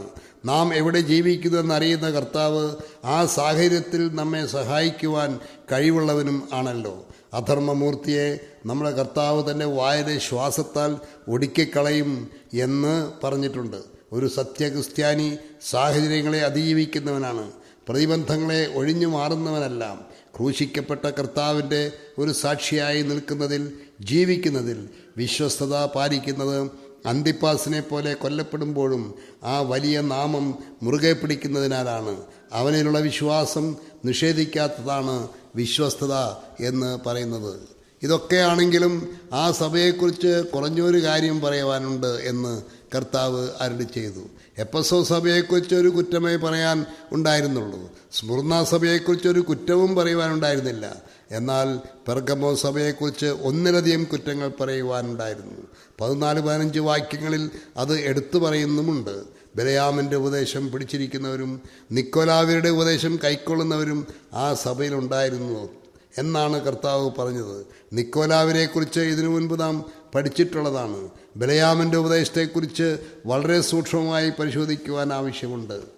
സംഖ്യാപുസ്തകം 23-24 അധ്യായങ്ങൾ ഈ ബന്ധത്തിൽ ഒന്ന് ശ്രദ്ധിച്ച് വായിക്കുന്നത് നന്നായിരിക്കും. 2 അധ്യായങ്ങളിൽ ഇസ്രായേലിനെക്കുറിച്ച് ബലയാം പറഞ്ഞിട്ടുള്ള കാര്യങ്ങൾ രേഖപ്പെടുത്തിയിട്ടുണ്ട്. ഇത്ര ശ്രേഷ്ഠമായി ദൈവിക അരുളപ്പാടുകൾ അറിയിച്ച ഒരു പ്രവാചകൻ ഉപദേശിക്കുന്നത് തെറ്റിപ്പോകാൻ എങ്ങനെ സാധിക്കുമെന്ന് ചിന്തിച്ചു പോകാം. രഹസ്യമായി അങ്ങനെ ഉപദേശിച്ച കാര്യം എന്തായിരുന്നു എന്ന് നമ്മുടെ കർത്താവാണ് വെളിപ്പെടുത്തുന്നത്. ഇസ്രായേൽ മക്കൾ വിഗ്രഹാർപ്പിതം തിന്നേണ്ടതിനും ദുർനടപ്പ് ആചരിക്കേണ്ടതിനും അവരുടെ മുൻപിൽ ഇടർച്ച വെപ്പാൻ ബാലാക്കിനെ ഉപദേശിച്ചു കൊടുത്ത ബലയാം എന്നാണ് വെളിപ്പാട് പുസ്തകത്തിൽ രേഖപ്പെടുത്തിയിരിക്കുന്നത്. വിഗ്രഹാർപ്പിതം തിന്നുക, ദുർനടപ്പ് ആചരിക്കുക, ഈ 2 കാര്യങ്ങൾ ദൈവത്തിന് അറപ്പാണെന്ന് ബൈബിൾ പറയുന്നു. ദൈവത്തിന് അറപ്പായ കാര്യങ്ങൾ ദൈവമക്കൾ ചെയ്യുവാൻ തക്കവണ്ണം അവരുടെ മുൻപിൽ ഇടർച്ച വയ്ക്കുക. ഈ ഉപദേശത്തിൻ്റെ ഭയങ്കരത്വം ചിന്തിച്ചു നോക്കുക. ഉപദേശിക്കുന്നയാൾ രംഗത്തില്ല. അദ്ദേഹം രംഗത്ത് കാണപ്പെടുന്നത് ദൈവികമായ അരുളപ്പാടുകൾ പറയുന്നവനായിട്ടാണ്. സംഖ്യാപുസ്തകം 24:16 വാക്യം നോക്കുക. ബലയാമിനെക്കുറിച്ച് താൻ തന്നെ പറയുന്ന വാചകങ്ങൾ ശ്രദ്ധിക്കുക. ദൈവത്തിൻ്റെ അരുളപ്പാട് കേൾക്കുന്നവൻ, അത്യുന്നതൻ്റെ പരിജ്ഞാനം പ്രാപിച്ചവൻ, സർവശക്തൻ്റെ ദർശനം ദർശിക്കുന്നവൻ, വീഴുമ്പോൾ കണ്ണു തുറന്നിരിക്കുന്നവൻ പറയുന്നത് എന്നാണ് അവിടെ രേഖപ്പെടുത്തിയിരിക്കുന്നത്. ഇതിനേക്കാൾ കൂടുതൽ ദൈവത്തോടുള്ള സാമീപ്യവും സമ്പർക്കവും വേറെ ആർക്കാണുള്ളത്?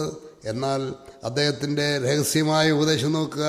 ദൈവത്തേക്കാൾ വിഗ്രഹങ്ങളെ സേവിക്കുക, ദുർനടപ്പ് ആചരിക്കുക, ഇവ രണ്ടും ഹൃദയത്തിൽ നിന്നും ഉണ്ടാകുന്നതാണ്. പ്രത്യക്ഷത്തിൽ കാണുന്നതും രഹസ്യത്തിൽ ചെയ്യുന്നതും തമ്മിലുള്ള അന്തരം ഇവിടെ കാണാം. പ്രസംഗപീഠങ്ങളിൽ പരിശുദ്ധിയുടെ പര്യായമായി പ്രത്യക്ഷപ്പെടുന്ന എത്രയോ ബലയാമുകൾ ആണ് ഇന്ന് ക്രിസ്തീയ മണ്ഡലങ്ങളിൽ കാണപ്പെടുന്നത്. അവരുടെ രഹസ്യ ജീവിതത്തിലെ അശുദ്ധികൾ കർത്താവിന് മാത്രമേ വെളിപ്പെടുത്തുവാൻ കഴിയൂ. ലൈംഗിക പാപങ്ങൾ അടിമപ്പെട്ടവരുടെ ഉപദേശങ്ങൾ എത്ര മഹത്തായിരുന്നാലും അതിൽ യാതൊരു വിലയും ജനഹൃദയങ്ങൾ ഉണ്ടാകുകയില്ല. കർത്താവ് അത് ആഗ്രഹിക്കുകയുമില്ല. ഉപദേശശുദ്ധിയും ജീവിത വിശുദ്ധിയും ഒരുമിച്ച് പോകേണ്ടതാണ്. രണ്ടും ഒരുപോലെ പ്രാധാന്യമുള്ളതാണ്. ഉപദേശശുദ്ധി ഉണ്ടായിരിക്കുകയും ജീവിത വിശുദ്ധി ഇല്ലാതിരിക്കുകയും ചെയ്താൽ അത് ബലയാമൻ്റെ ഉപദേശമായിരിക്കും. ജീവിത വിശുദ്ധി ഉണ്ടായിരിക്കുകയും ഉപദേശശുദ്ധി ഇല്ലാതിരിക്കുകയും ചെയ്യുന്നത് കേവലം വിശ്വാസമില്ലാത്ത പ്രവൃത്തി പോലെയാണ്. ആ ജീവിത വിശുദ്ധിയെ കർത്താവ് തൻ്റെ വിശുദ്ധിയായി അംഗീകരിക്കുന്നില്ല. കർത്താവിൻ്റെ ഉപദേശങ്ങളാൽ വിശുദ്ധീകരിക്കപ്പെട്ടവരുടെ ജീവിതമാണ് കർത്താവ് നോക്കുന്നത്. നമ്മുടെ ജീവിത വിശുദ്ധി കർത്താവിൻ്റെ ഉപദേശങ്ങൾക്ക് അനുസരിച്ച് അഥവാ ദൈവവചനത്തിനനുസരിച്ചുള്ളതായിരിക്കണം. ഇക്കാര്യത്തിൽ പലപ്പോഴും നമുക്ക് തെറ്റുപറ്റാവുന്നതാണ്. ബലയാമൻ്റെ ഉപദേശം പിടിച്ചിരിക്കുന്നവർ വളരെ അപകടകാരികളാണെന്ന് മനസ്സിലാക്കുവാൻ ആവശ്യമുള്ള കാലത്താണ് നാം ജീവിക്കുന്നത്. ക്രിസ്തു സഭ എന്നും ക്രിസ്തുവിൻ്റെ ഉപദേശവും ജീവിതവും ലോകത്തിന് കാണിച്ചു കൊടുക്കേണ്ടവരാണ്. അതിനു പകരം ബലയാമൻ്റെ ഉപദേശം പിടിച്ചുകൊള്ളുന്നതിൽ നിക്കോലാവരുടെ ഉപദേശം കൈക്കൊള്ളുന്നവരും ഉണ്ടായാൽ അത് ക്രിസ്തുവിൻ്റെ നാമത്തിന് അപവാദം വരുത്തുന്ന കാര്യമായിരിക്കും. അത് വലിയ കുറ്റങ്ങളായിട്ടാണ് കർത്താവ് കാണുന്നത്. കർത്താവ് വെളിപ്പെടുത്തി കാണിച്ച ഈ കുറ്റങ്ങൾ നമ്മുടെ ജീവിതത്തിലുണ്ടോ എന്ന് പരിശോധിക്കുവാൻ ഈ സന്ദർഭം നമുക്ക് ഉപയോഗപ്പെടുത്താവുന്നതാണ്. സർവശക്തനായ ദൈവം നമ്മെ സഹായിക്കട്ടെ എന്ന് ആശംസിക്കുന്നു. വെളിപ്പാട് പുസ്തകം 2-ാം അധ്യായത്തിൽ 16-ാം വാക്യം ഞാൻ വായിക്കുന്നത് പ്രത്യേകം ശ്രദ്ധിക്കുക. ആകയാൽ മാനസാന്തരപ്പെടുക, അല്ലാഞ്ഞാൽ ഞാൻ വേഗത്തിൽ വന്ന് എൻ്റെ വായിലെ വാളുകൊണ്ട് അവരോട് പോരാടും. മാനസാന്തരപ്പെടുക എന്ന കൽപ്പന കർത്താവിൽ നിന്നും ഉണ്ടാകുന്നത് സഭകളോടാണ്. 2-3 അധ്യായങ്ങളിൽ 7 സഭകൾക്കുള്ള സന്ദേശങ്ങളിൽ 5 സഭകളോടും മാനസാന്തരപ്പെടുവാൻ കർത്താവ് കൽപ്പിക്കുന്നുണ്ട്.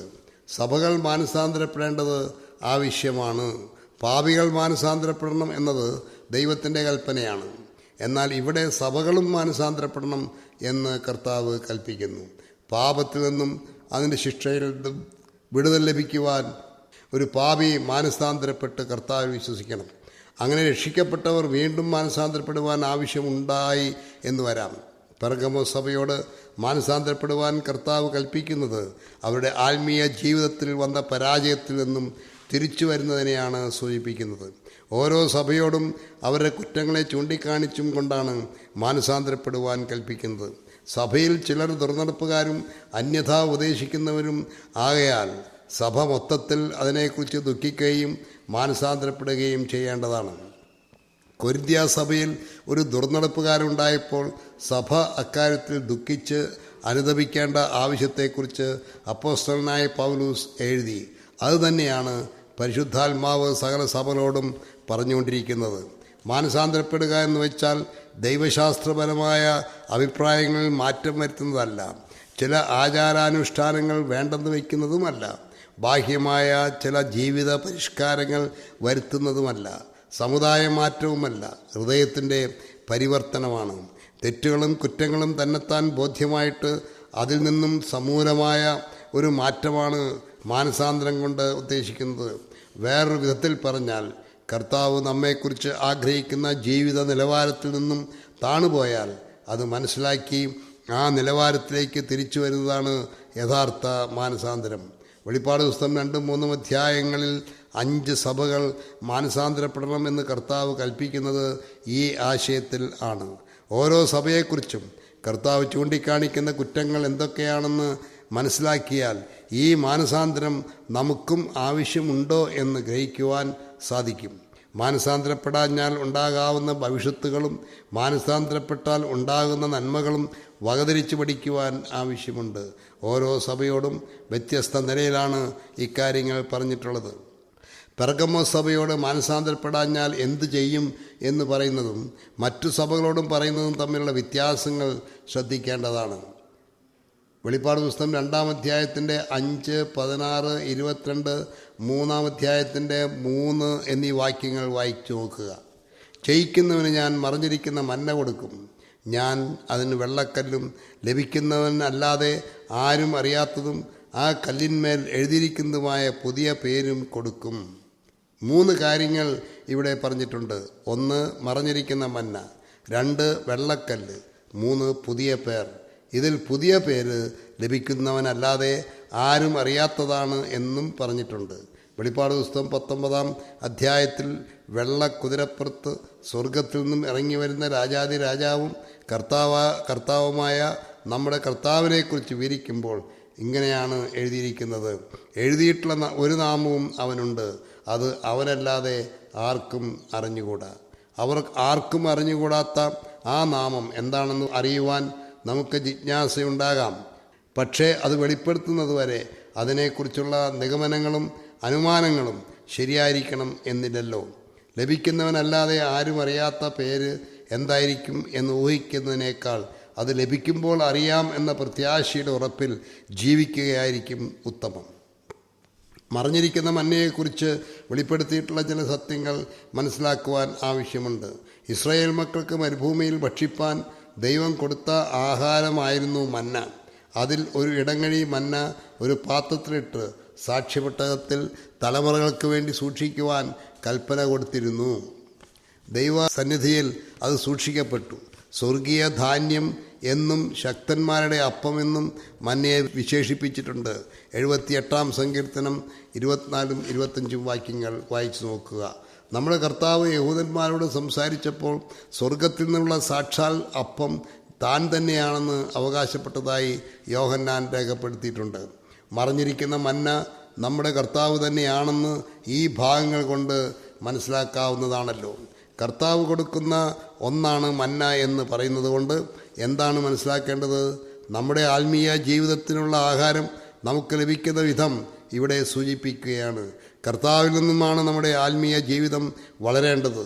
ക്രിസ്തു സഭയുടെ തലയാണെന്നും തലയിൽ നിന്നുമാണ് ശരീരം വളർച്ച പ്രാപിക്കേണ്ടത് എന്നും കൊലോസ്യ ലേഖനത്തിൽ അപ്പോസ്തലനായ പൗലോസ് രേഖപ്പെടുത്തിയിട്ടുണ്ട്. എന്നിൽ വസിപ്പിൻ, ഞാൻ നിങ്ങളിലും വസിക്കുമെന്നും ഒരുത്തൻ എന്നിലും ഞാൻ അവനിലും വസിക്കുന്നു എങ്കിൽ അവൻ വളരെ ഫലം കായ്ക്കും എന്ന് തന്നെ മുന്തിരിവള്ളിയോട് ഉപമിച്ച് കർത്താവ് പറഞ്ഞിട്ടുണ്ടല്ലോ. യോഹന്നാൻ 15-ാം അധ്യായത്തിൽ ഈ സത്യമാണ് വിശദീകരിച്ചിട്ടുള്ളത്. എൻ്റെ മാംസം തിന്നുകയും എൻ്റെ രക്തം കുടിക്കുകയും ചെയ്യുന്നവൻ എന്നിലും ഞാൻ അവനിലും വസിക്കുന്നു എന്നും കർത്താവ് പറഞ്ഞിട്ടുണ്ട്. ഈ ഭാഗങ്ങളിൽ നിന്നെല്ലാം നമുക്ക് പഠിക്കുവാൻ സാധിക്കുന്നത് നമ്മുടെ ആത്മീക ജീവിതം ക്രിസ്തുവുമായുള്ള സമ്പൂർണ്ണ ഐക്യത്തിലും സമ്പർക്കത്തിലും ആയിരിക്കണം എന്നാണല്ലോ. അതിനാൽ അതിന് ഉലച്ചിൽ തട്ടിയാൽ നമ്മുടെ സന്തോഷവും സമാധാനവും ആത്മീയമായ ആരോഗ്യവും എല്ലാം കുറഞ്ഞു പോകും. വിശ്വാസത്തിലും സ്നേഹത്തിലും സഹിഷ്ണുതയിലും നാം ആരോഗ്യവാന്മാരായി തീരുവാൻ കർത്താവിൽ നിലനിന്ന് പോകേണ്ടതാണ്.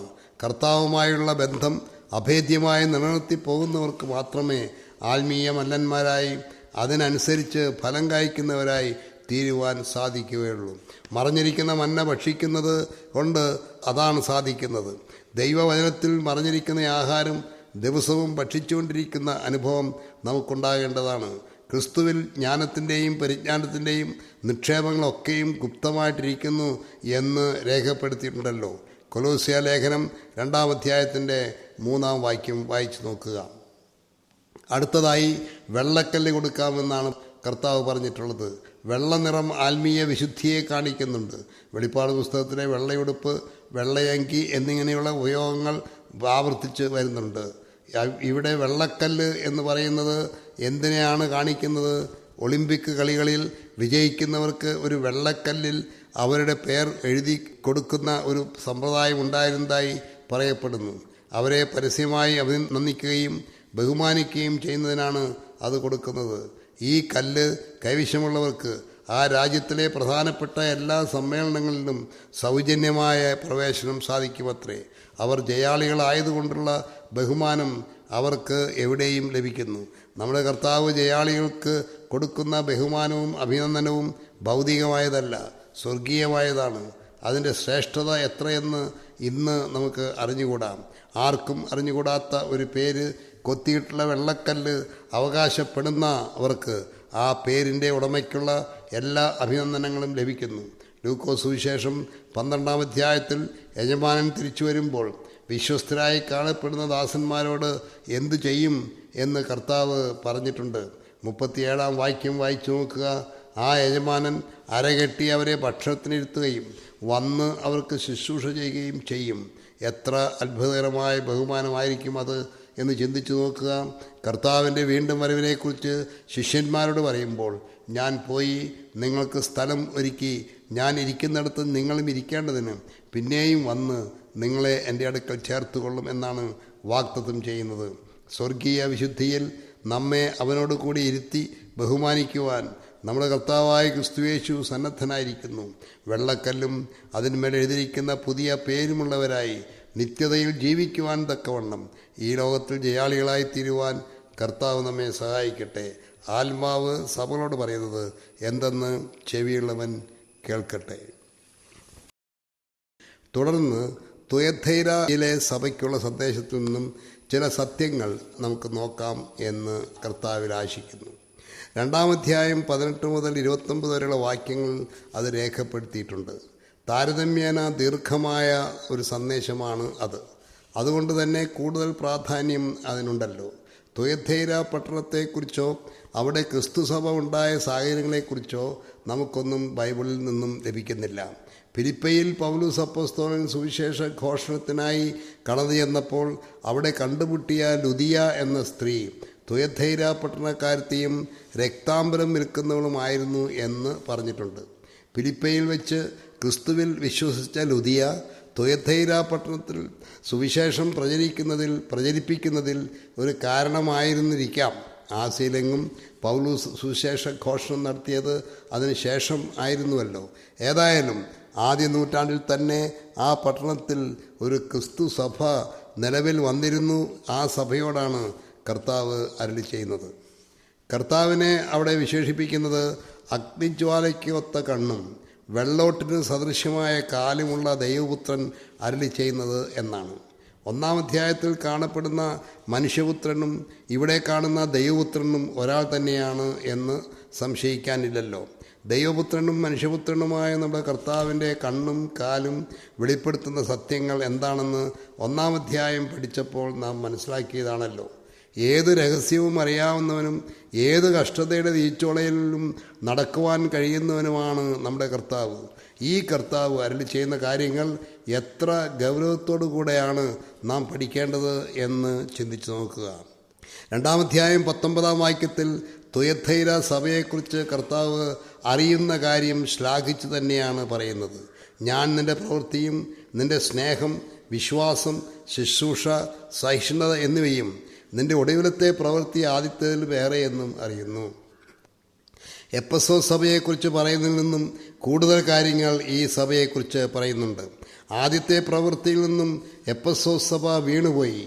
തുയഥൈര സഭ ആദ്യത്തേതിലും ഏറെ പ്രവൃത്തികൾ ചെയ്തു. സ്നേഹം, വിശ്വാസം, സഹിഷ്ണുത എന്നീ കാര്യങ്ങളോട് കൂടെ ശുശ്രൂഷ എന്നും കൂടെ കർത്താവ് കൂട്ടിച്ചേർത്തിട്ടുണ്ട്. നമ്മുടെ പ്രവൃത്തികൾ സ്ഥിരതയുള്ളതായിരിക്കണം. അന്ത്യം വരെ അത് വർദ്ധിച്ചുകൊണ്ടും ഇരിക്കണം. സ്ഥിരോത്സാഹത്തോടുകൂടെ വർദ്ധിച്ചു വരുന്ന പ്രവൃത്തികളെ കർത്താവ് ശ്ലാഘിക്കുന്നു എന്ന സത്യം നമ്മുടെ പ്രവൃത്തികളെ ശോധന ചെയ്യുവാൻ നമ്മെ സഹായിക്കേണ്ടതാണ്. മാത്രമല്ല, ഏറെ പ്രവൃത്തികൾ നമ്മിൽ കാണുവാനും ഇടയാകണം. എണ്ണത്തിലും വണ്ണത്തിലും അവ വർദ്ധിച്ചു വരേണ്ടതാണ്. ചിലരുടെ പ്രവൃത്തികൾ വളരെ ആയിരിക്കും, പക്ഷേ ശ്രേഷ്ഠതയുള്ളതായിരിക്കണം എന്നില്ല. രണ്ടും ഒരുപോലെ ആവശ്യമാണ്.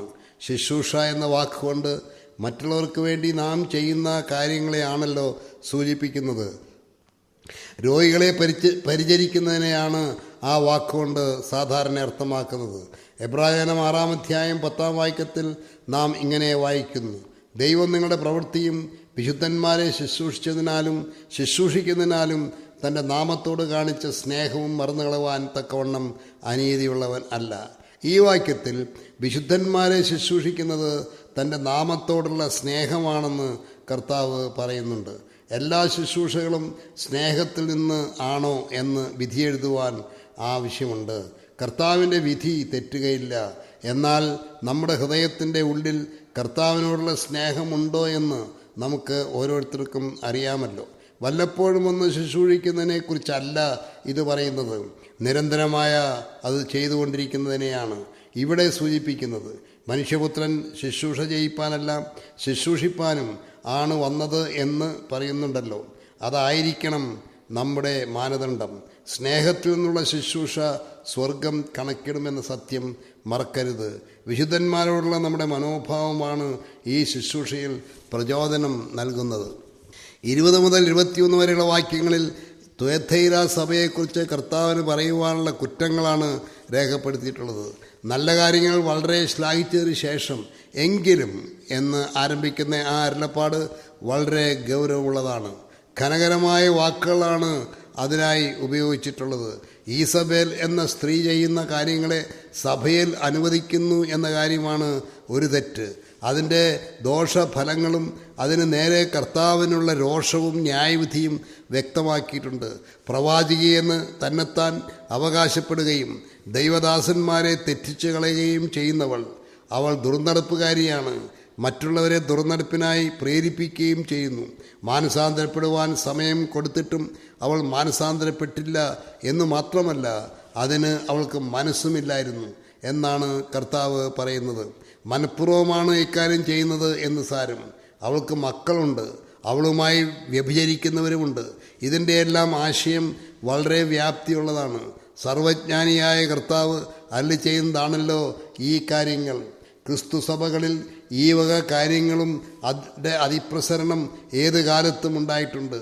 പ്രവാചകയെന്ന് പറഞ്ഞാൽ അവൾ പറയുന്നത് എന്തും ദൈവത്തിൻ്റെ അരുളപ്പാടുകളാണെന്ന് വിശ്വസിച്ച് അവയെ അംഗീകരിക്കുവാൻ അനേകർ സന്നദ്ധരാകാറുണ്ട്. ഈസബേൽ എന്ന പേർ ഇസ്രായേലിൻ്റെ ചരിത്രത്തിൽ ഭയാനകമായ സംഭവങ്ങൾക്ക് സാക്ഷ്യം വഹിക്കുന്നതാണ്. ആഹാബ് രാജാവിൻ്റെ മേശയിൽ ബാലിൻ്റെ 400-ലധികം പ്രവാചകന്മാർ ഇരുന്ന് ഭക്ഷണം കഴിക്കുകയും ദൈവത്തിൻ്റെ പ്രവാചകൻ കെരീത്ത് തോട്ടിനരികത്തും വിധവയുടെ അടുക്കലും ചൂരച്ചെടിയുടെ തണലിലും കഴിയുന്ന സംഭവം എത്ര ഭയങ്കരമായിരിക്കുമെന്ന് ചിന്തിച്ചു നോക്കുക. അതിനെ അനുസ്മരിപ്പിക്കുന്ന അനുഭവങ്ങൾ ക്രൈസ്തവ സഭകളിൽ ഉണ്ടാകാം എന്ന സൂചനയല്ലേ തുയഥൈര സഭയെക്കുറിച്ച് കർത്താവ് അരുളി ചെയ്യുന്നതിൽ നിന്നും നാം മനസ്സിലാക്കേണ്ടത്? ദൈവത്തിൻ്റെ അരുളപ്പാടുകൾ എന്ന് തെറ്റിദ്ധരിച്ച് എത്രയോ വ്യാജമായ ഉപദേശങ്ങൾക്ക് രൂപം കൊടുക്കുവാൻ ഇടയായിട്ടുള്ള സംഭവങ്ങൾ നൂറ്റാണ്ടുകളിലെ ക്രൈസ്തവ ചരിത്രത്തിൽ തെളിഞ്ഞ് കാണുന്നുണ്ട്. ഇന്ന് നിലവിലുള്ള എത്രയോ ക്രൈസ്തവ സമൂഹങ്ങൾ സ്ത്രീകളുടെ സ്വപ്നങ്ങളും ദർശനങ്ങളും ദൈവികമായ വെളിപ്പാടുകളാണെന്ന് തെറ്റിദ്ധരിച്ചത് മൂലം ഉണ്ടായി വന്നതാണെന്ന് സൂക്ഷ്മ പരിശോധന നടത്തിയാൽ മനസ്സിലാകും. ക്രൈസ്തവർ എന്ന പേരിൽ അറിയപ്പെടുമ്പോൾ തന്നെ ദുർനടപ്പും വിഗ്രഹ സേവയും മറ്റും അവരുടെ ഇടയിൽ കൊടികുത്തി വാഴുന്നു. അതൊക്കെ ദൈവികമാണെന്ന് വ്യാഖ്യാനിക്കപ്പെടുന്നു. ഇത് എത്ര പരിതാപകരമായ അനുഭവമാണെന്ന് നോക്കുക. മാനസാന്തരപ്പെടുവാൻ മനസ്സില്ലാത്തവരായിട്ടല്ല അങ്ങനെയുള്ളവർ കഴിയുന്നത്. മാനസാന്തരപ്പെട്ടാൽ ഒരു വിശുദ്ധ ജീവിതം നയിക്കണമെന്ന ചിന്ത അവരെ അതിനായി പ്രേരിപ്പിക്കുന്നില്ല എന്നത് വിചിത്രമായി തോന്നാം. വെളിച്ചത്തേക്കാൾ ഇരുളിനെ സ്നേഹിക്കുന്ന പ്രവണതയാണ് അതിൽ തെളിഞ്ഞു കാണുന്നത്. മാനസാന്തരപ്പെടുവാൻ മനസ്സില്ലാത്ത ഒരു കൂട്ടം ക്രിസ്ത്യാനികൾ സഭകളിൽ ഉണ്ട് എന്നത് ഒരു ദുഃഖസത്യമാണ്. കർത്താവ് അതിന് പകരം ചെയ്യുമെന്ന് തന്നെയാണ് പറഞ്ഞിട്ടുള്ളത്. അവരെ വലിയ കഷ്ടതയിലാക്കും, അവളുടെ മക്കളെ കൊന്നുകളയും എന്നാണ് ആ ന്യായവിധിയെക്കുറിച്ച് കർത്താവ് തന്നെ അരുളി ചെയ്യുന്നത്. നമ്മുടെ കർത്താവ് ഉൾപ്പൂവുകളെയും ഹൃദയങ്ങളെയും ആരായുന്നവനാണ് എന്ന് സകല സഭകളും അറിയത്തക്കവണ്ണമാണ് ആ ശിക്ഷ നടപ്പാക്കുക. അഗ്നിജ്വാലയ്ക്കൊത്ത കണ്ണുകളുള്ളവന് മാത്രമേ ഹൃദയങ്ങളെയും ഉൾപ്പൂവുകളെയും ആരാഞ്ഞറിയുവാൻ കഴിയുകയുള്ളൂ. പുറമേ കാണുന്നതിനെ അനുസരിച്ചല്ല കർത്താവ് വിധിയെഴുതുന്നത്. ഈസബേലിൻ്റെ മക്കൾ എത്രയുണ്ട് എന്നതിന് കർത്താവ് പ്രാധാന്യം കൊടുക്കുന്നില്ല. അവർ എങ്ങനെ ജനിച്ചു എന്നതിനാണ് പ്രാധാന്യം. അവർ ഈസബേലിൻ്റെ മക്കളാണോ ദൈവത്തിൻ്റെ മക്കളാണോ എന്ന് വകതിരിച്ചറിയുവാൻ കർത്താവിന് മാത്രമേ കഴിയൂ. പലപ്പോഴും ഈ വ്യത്യാസം കണ്ടുപിടിക്കുവാൻ നമുക്ക് പ്രയാസമായിരിക്കും. സഭയിൽ ഈ രണ്ട് കൂട്ടരും ഉണ്ടാകും. ഈസബേലിൻ്റെ മക്കളും സത്യത്തിൽ ദൈവത്തിൻ്റെ മക്കളും. ഈസബേലിൻ്റെ ഉപദേശം കൈക്കൊള്ളാത്തവരും സാത്താൻ്റെ ആഴങ്ങൾ അറിഞ്ഞിട്ടില്ലാത്തവരുമായ ശേഷം പേർ എന്നൊരു കൂട്ടരെക്കുറിച്ച് കർത്താവ് അവിടെ പറയുന്നുണ്ട്. ഈ ശേഷിപ്പ് ഒരുപക്ഷെ കുറവായിരിക്കാം, എങ്കിലും കർത്താവ് അവരെ അറിയുന്നു. ഇസ്രായേലിൻ്റെ ചരിത്രത്തിൽ ജീവിച്ചിരുന്ന ഈസബേൽ രാജ്ഞിയുടെ കാലത്തും ഒരു ശേഷിപ്പുണ്ടായിരുന്നതായി ദൈവം പറയുന്നുണ്ടല്ലോ. 1 രാജാക്കന്മാർ 19-ാം അധ്യായത്തിൻ്റെ 1 മുതൽ 19 വരെയുള്ള വാക്യങ്ങൾ, റോമാലേഖനം 11-ാം അധ്യായത്തിൻ്റെ 2 മുതൽ 7 വരെയുള്ള വാക്യങ്ങളുമായി ഒത്ത് നോക്കി വായിച്ച് പഠിക്കുക. ഇക്കാലത്തും ക്രൈസ്തവ സമൂഹങ്ങളെ നോക്കിക്കൊണ്ട് നമ്മുടെ കർത്താവിന് പറയുവാനുള്ളത് ഇത് തന്നെയായിരിക്കുമോ? ഏത് കാലത്തും ദൈവത്തെ സ്നേഹിക്കുകയും അന്യദൈവങ്ങളെ സ്നേഹിക്കാതിരിക്കുകയും ജീവിതത്തിൻ്റെ രഹസ്യ സ്ഥാനങ്ങളിൽ വിശുദ്ധി പാലിച്ചുകൊണ്ട് ലോകത്തിന് മുൻപിൽ കാണപ്പെടാതിരിക്കുകയും ചെയ്യുന്ന ഒരു കൂട്ടം ഭക്തന്മാർ ഉണ്ട്.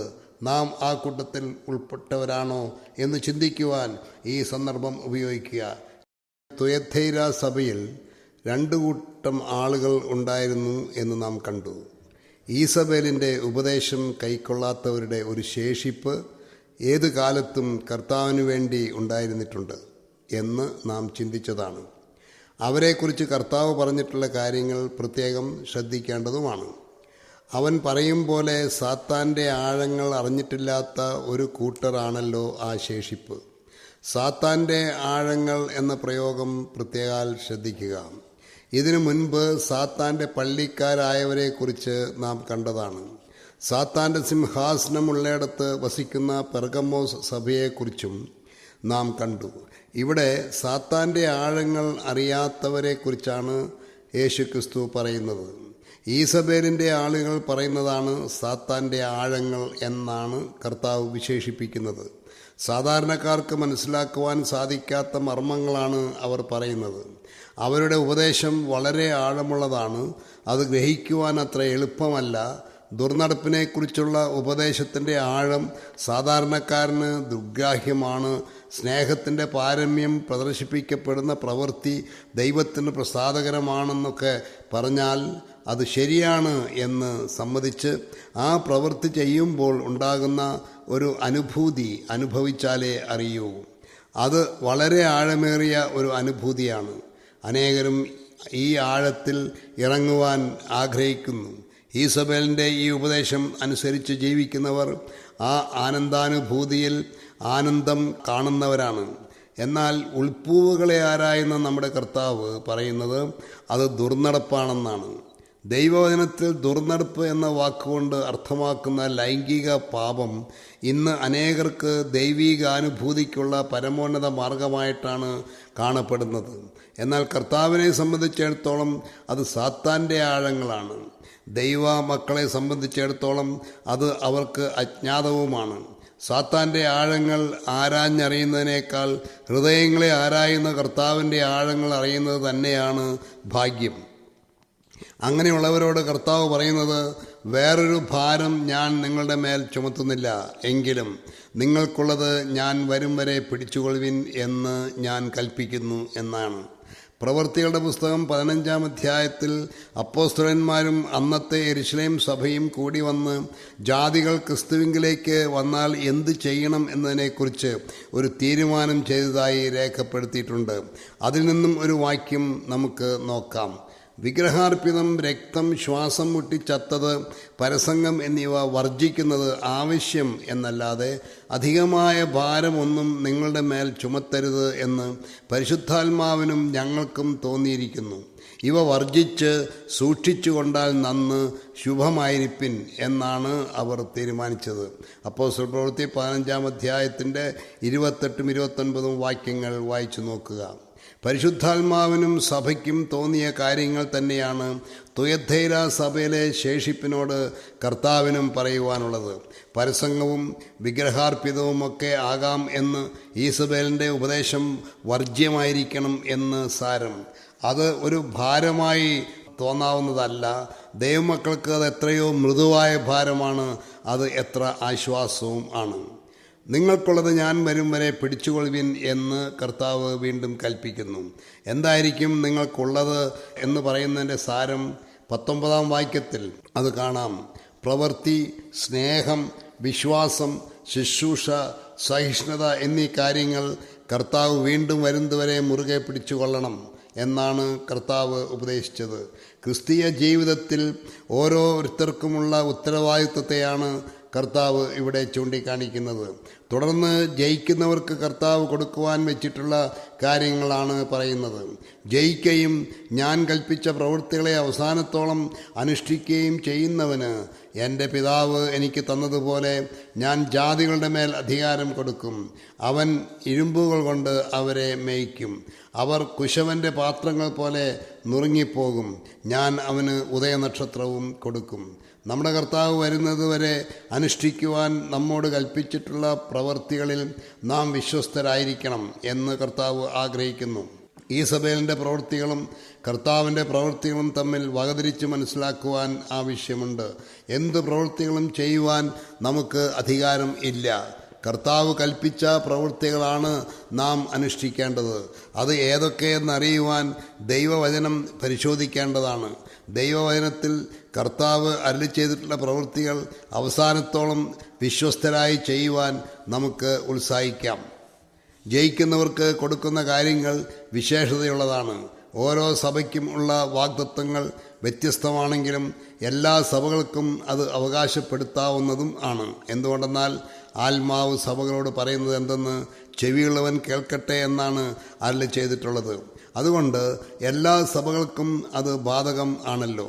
ജാതികളുടെ മേലുള്ള അധികാരം, ഇരുമ്പ് കോൽ കൊണ്ടുള്ള മേയ്ക്കൽ, പിന്നെ ഉദയനക്ഷത്രം എന്നീ കാര്യങ്ങളാണ് ജയിക്കുന്നവർക്ക് ലഭിക്കുവാൻ പോകുന്നത്. 2-ാം സങ്കീർത്തനത്തിൽ യഹോവ അരുളി ചെയ്യുന്നതായി രേഖപ്പെടുത്തിയിട്ടുള്ള കാര്യങ്ങളാണ് ഇവിടെ കർത്താവിൻ്റെ അരുളപ്പാടിൽ കാണുന്നത്. എൻ്റെ വിശുദ്ധ പർവ്വതമായ സിയോനിൽ ഞാൻ എൻ്റെ രാജാവിനെ വാഴിച്ചിരിക്കുന്നു എന്ന് പറഞ്ഞുകൊണ്ട് ആ രാജാവ് ആരാണെന്നും ആ രാജാവിൻ്റെ അധികാരങ്ങൾ എന്തൊക്കെയാണെന്നും ഭൂമിയിലെ രാജാക്കന്മാർ ആ രാജാവിനോട് എന്ത് ചെയ്യണമെന്നും 2-ാം സങ്കീർത്തനത്തിൽ പരിശുദ്ധാത്മാവ് വിവരിച്ചിട്ടുണ്ട്.